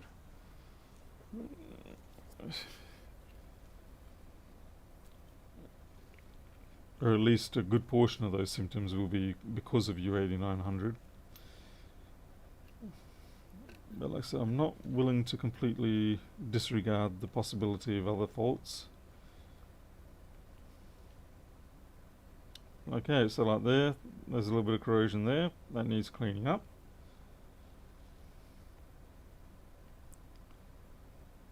Now, it may not actually be causing any drama at this point, but you never know. You know, it could grow and take something out later. Certainly the board could do with a wash. I will give it an ultrasonic. You got your brand new MTech 559 out of the box to find its black solder mask. How did that happen?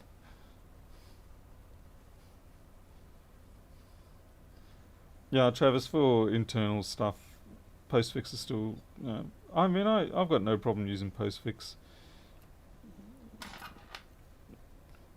I think the thing that has made standalone MTAs a bit odd now is the fact that really we need to have a lot more content management control, and that's what my software was, you know, back in the 90s and the early 2000s, was the content control layer, policy enforcement, filtering, antivirus, all that sort of thing. But now we sort of tie it all together under things like what is it, Zebra or Dovecot or I don't even know the terms anymore. But the actual, like, you don't just do a mail transport agent on its own anymore. It's always wrapped up in, it's one small piece of a very a larger parcel. Alright, I can't see much else, so we're just going to go ahead with this U8900 joint fix. This one actually doesn't look too bad, to be honest, but it obviously is giving trouble. Yeah, that looked perfectly decent.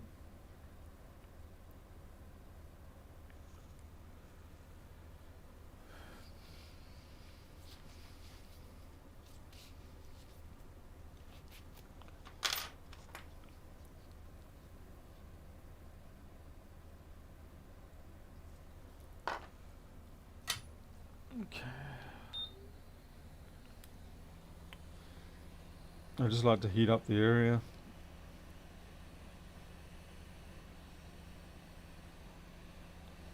Get some flux over there.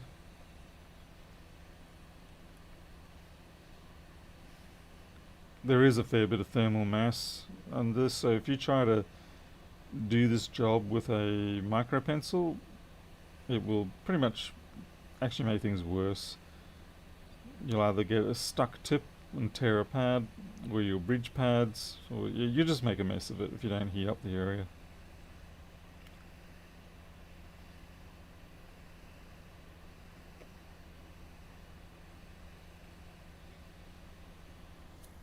I'm not heating it up a lot. Now, what I am trying to do while I'm looking around to find out where the hell did my solder go? Damn it. Ah, there we go.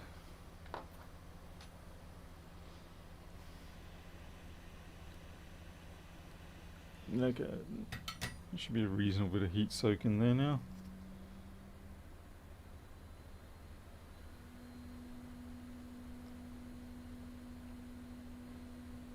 Yeah, even that, I can feel it's not. That's better. That middle pin's being reluctant.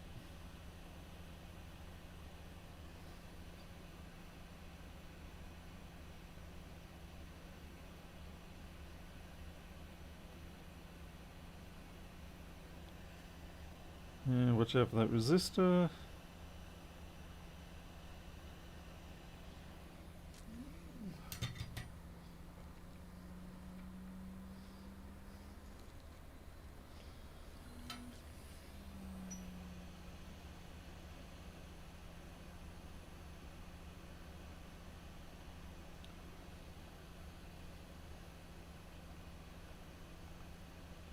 Run out of flux there.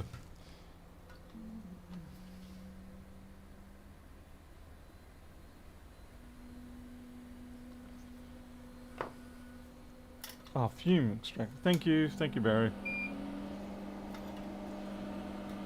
Travis, no, you 8900, 890. I was wondering why it was quiet.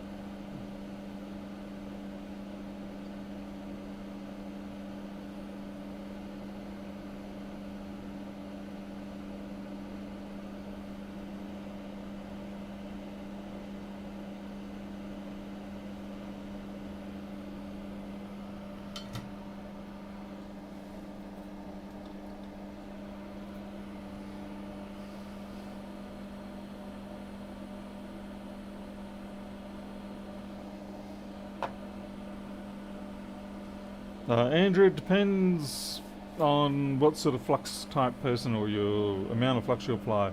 If you're like a Jason Vilma, then one tube of this will probably last you 1,000 repairs. If you're a Lewis Rossman, it'll last you 10 repairs. If you're me, it'll last you 200 odd repairs, 100 to 200. It really comes down to how judicious you are with the application.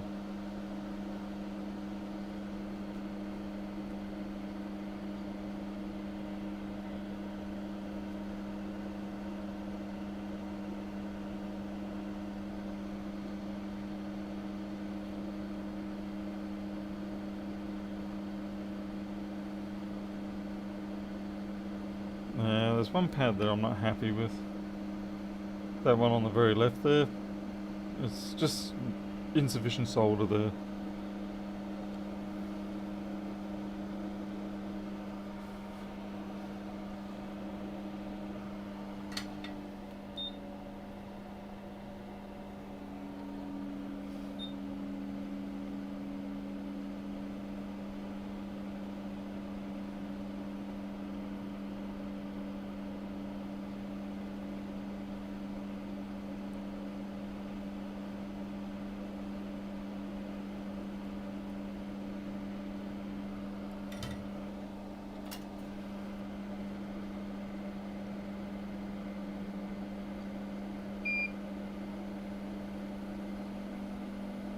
It's a bit of a heavier pad, I think.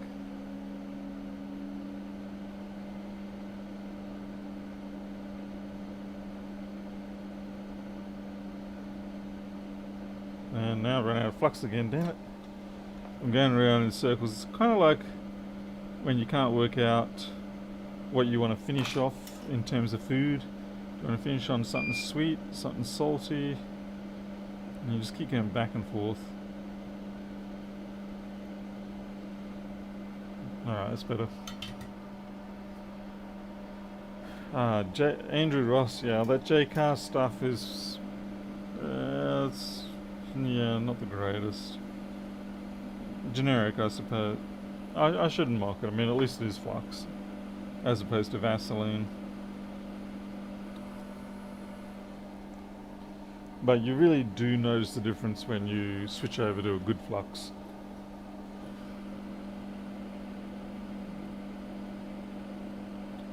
Just, I mean, for many years, when you're an electronics hobbyist and you're just doing like kits, assembling kits, and you just use your little wire spool of solder, no one ever really mentions using extra flux. You're like, don't even think about it. You just go, well, the flux is in the solder, and I put the solder down, and that's the job done.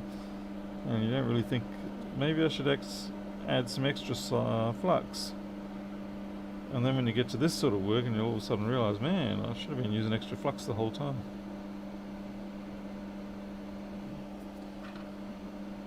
Okay, what's up with you, little pad? Okay, you're right. It's this pad here. It's just a short pad. These ones come out a bit more of a distance. That one's an intentionally short pad by design.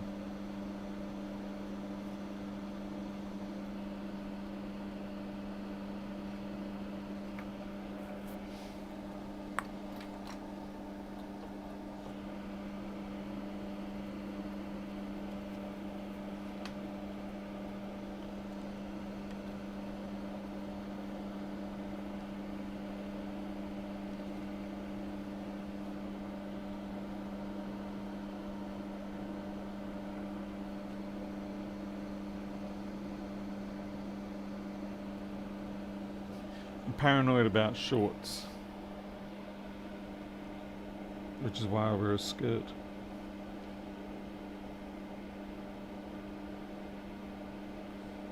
Mostly because if you get a short on this chip, you can bet your boots it's going to be a short on the most inappropriate location, and it will fry your GPU.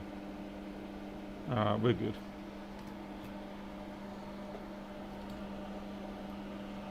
Camera malfunction in what way?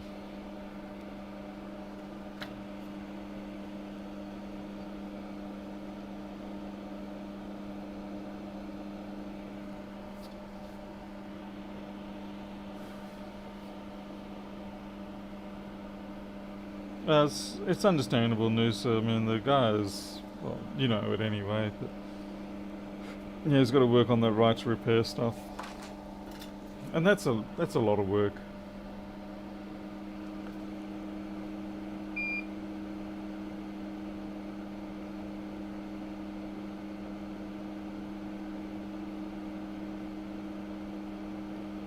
I mean, we all do miss his repairs.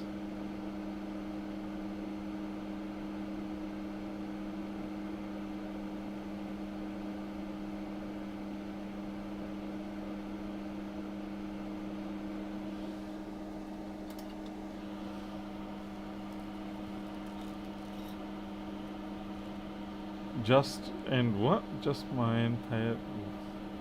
Oh, right, the camera glitch. Right, gotcha. I was wondering what was going on.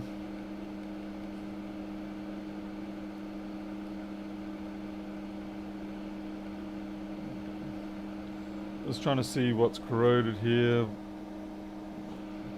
I mean, there is the start of the corrosive process here. I'm just going to see if I can get away without having to lift the whole connector off. I don't want to have to do that.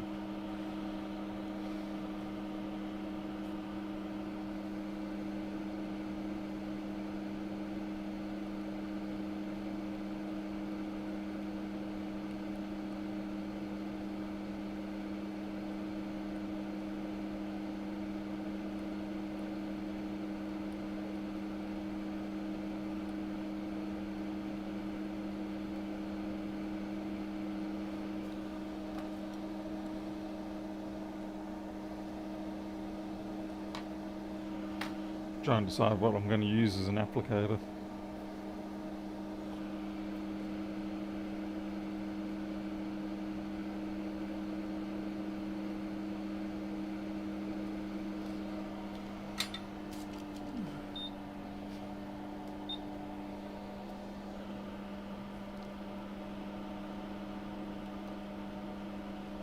Walter, why is the articulated arm driving you mad? Are you finding it vibrates? It won't settle too much? Yeah, it's sort of like whenever you move it, it just sort of keeps oscillating.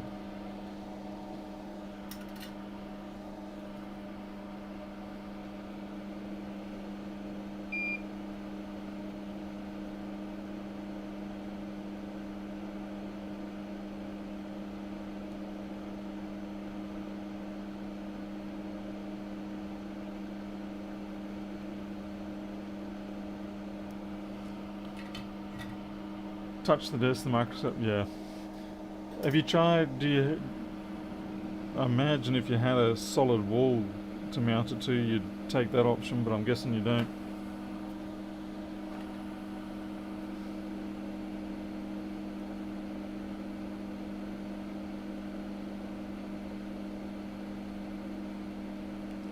Certainly mounting it straight to a concrete wall is a little more on the sturdy side, or at least in a way that you can disconnect from your workbench, as you say.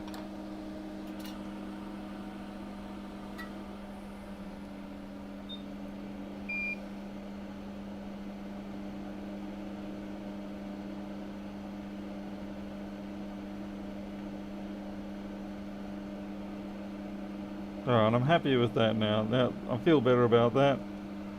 Should be good.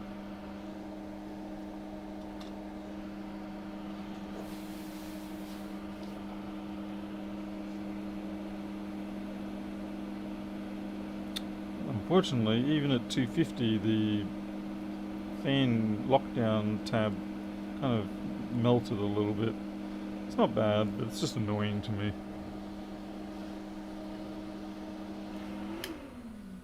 Alright. Okay, so we'll stick this back into the chassis. We will test it with our boot stick. Let's see if our U8900 non-shoe rubber fix works. Because if you want the official Apple fix, then it's a piece of shoe rubber. Well, it's not really shoe rubber, but yeah. We like to say that purely for entertainment purposes.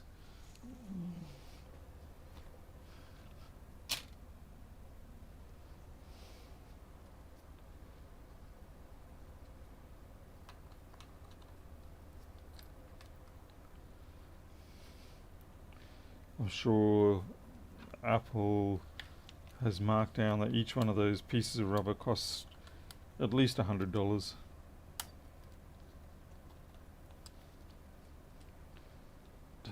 Every time, trap that onto there.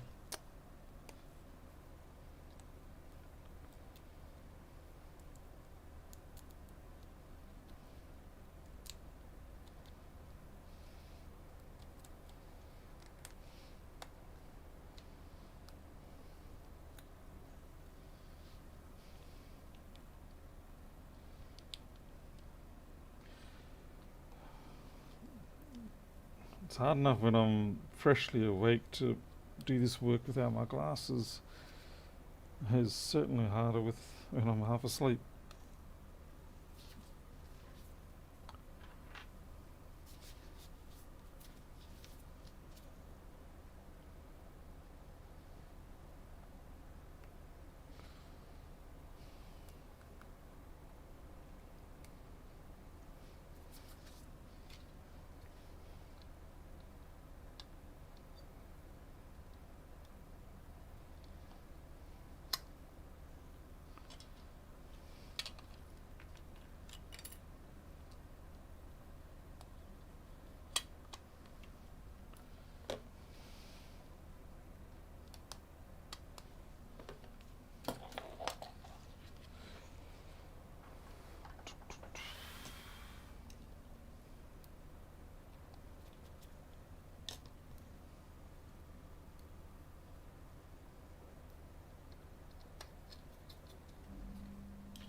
Okay, we've got our test disk.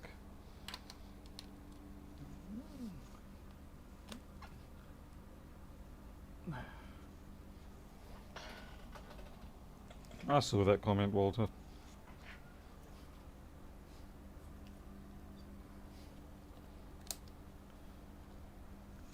So here we go. For the 165, you should be able to get a video display upon boot. I don't know if it's delayed or not. Some of them I find they don't bring it up until you're sort of like part way through the OS boot. I can't remember. I was just doing that earlier today actually because I've got a display port to or Thunderbolt to HDMI converter. Oh, it's Alexandra of Costa from Brazil. Welcome. Screen and battery removed, trackpad and keyboard.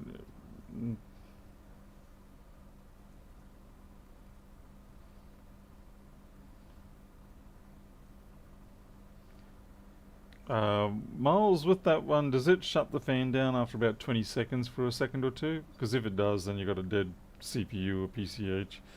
Put it on the in hold list for a while, because a lot of us have got boards that are doing that, and we don't know what the fault exactly is at this point. But I'd try disconnect everything and stick a USB stick or something in there with a blinking light if it has data access, and see if at least you get a blinking. At least then you'd know your CPU's alive. I forgot to plug the battery in. I don't wish to do my graphics test without the battery. Fan stays on indefinitely. Well, that's slightly better then. Yeah, see if you can find a mouse or a USB stick that has an activity light when it's accessed, and see if it comes up during the boot process. Basically like what I'm using this Chipmunk for.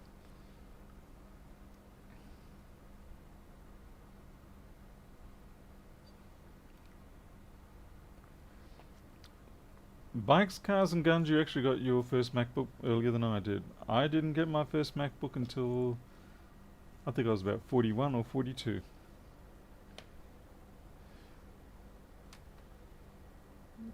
Well, that was rather my first job doing a MacBook. That was the A1378 2936 with the U6901 fault, classic sort of sys1 wire fault.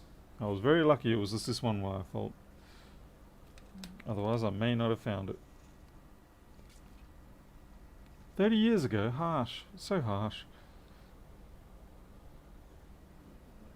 Okay, what's going on now? Why don't you... Oh, you want me to...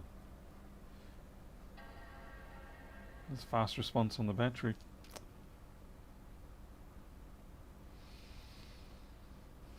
And honestly, I'm very happy with the MacBooks. I've, for many, many years, used PC laptops with Linux, or Linux mostly.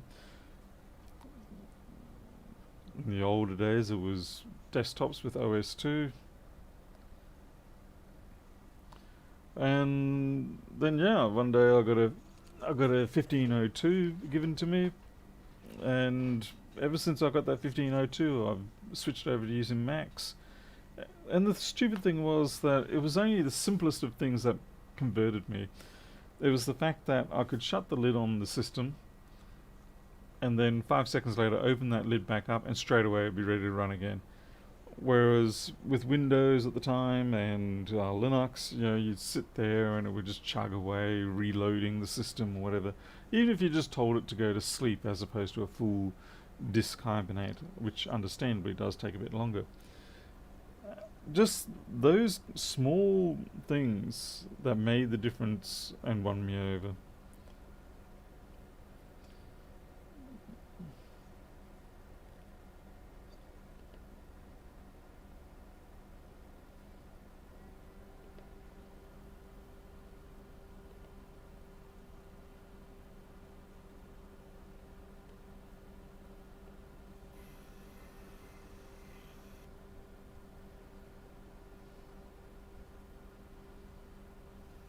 Yeah, Andrew Ross, exactly. The user experience is very important.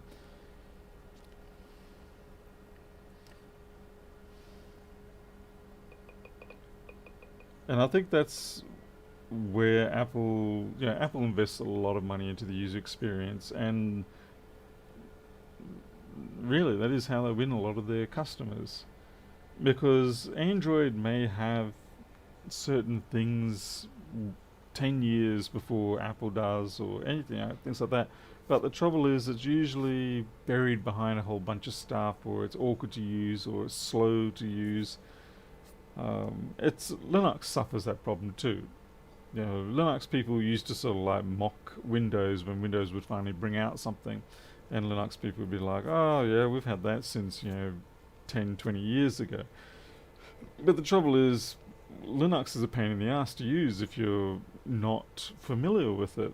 You know, it can be a friendly system, but it's very selective on who its friends are. This is really going along nicely, man. Yeah, 60, 70 frames per second. Very nice. I mean, hey, I don't, if people choose to use Android, that's fine. I mean, I used to have Android phones all the time. But again, the user experience thing, because if I just want to have a phone for the fact that it's a phone, as opposed to a status piece or technical reasons or anything like that, I just want to be able to have a phone that works, does what I want. I want to be able to not wait 5 seconds for the keypad to come up when I want to dial someone's number, things like that. It's all the little things that come up. I mean, yeah, Apple are a bunch of a-holes. I will never, deny that. But they do make a good combination of hardware and software. Anyway, this is running rather spectacularly, so I think we've got that fixed.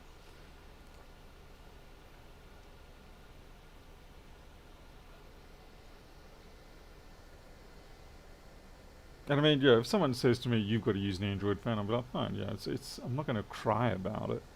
It's not like I'm hyper invested in one side or the other. It's just like, I like using this for what I'm doing now.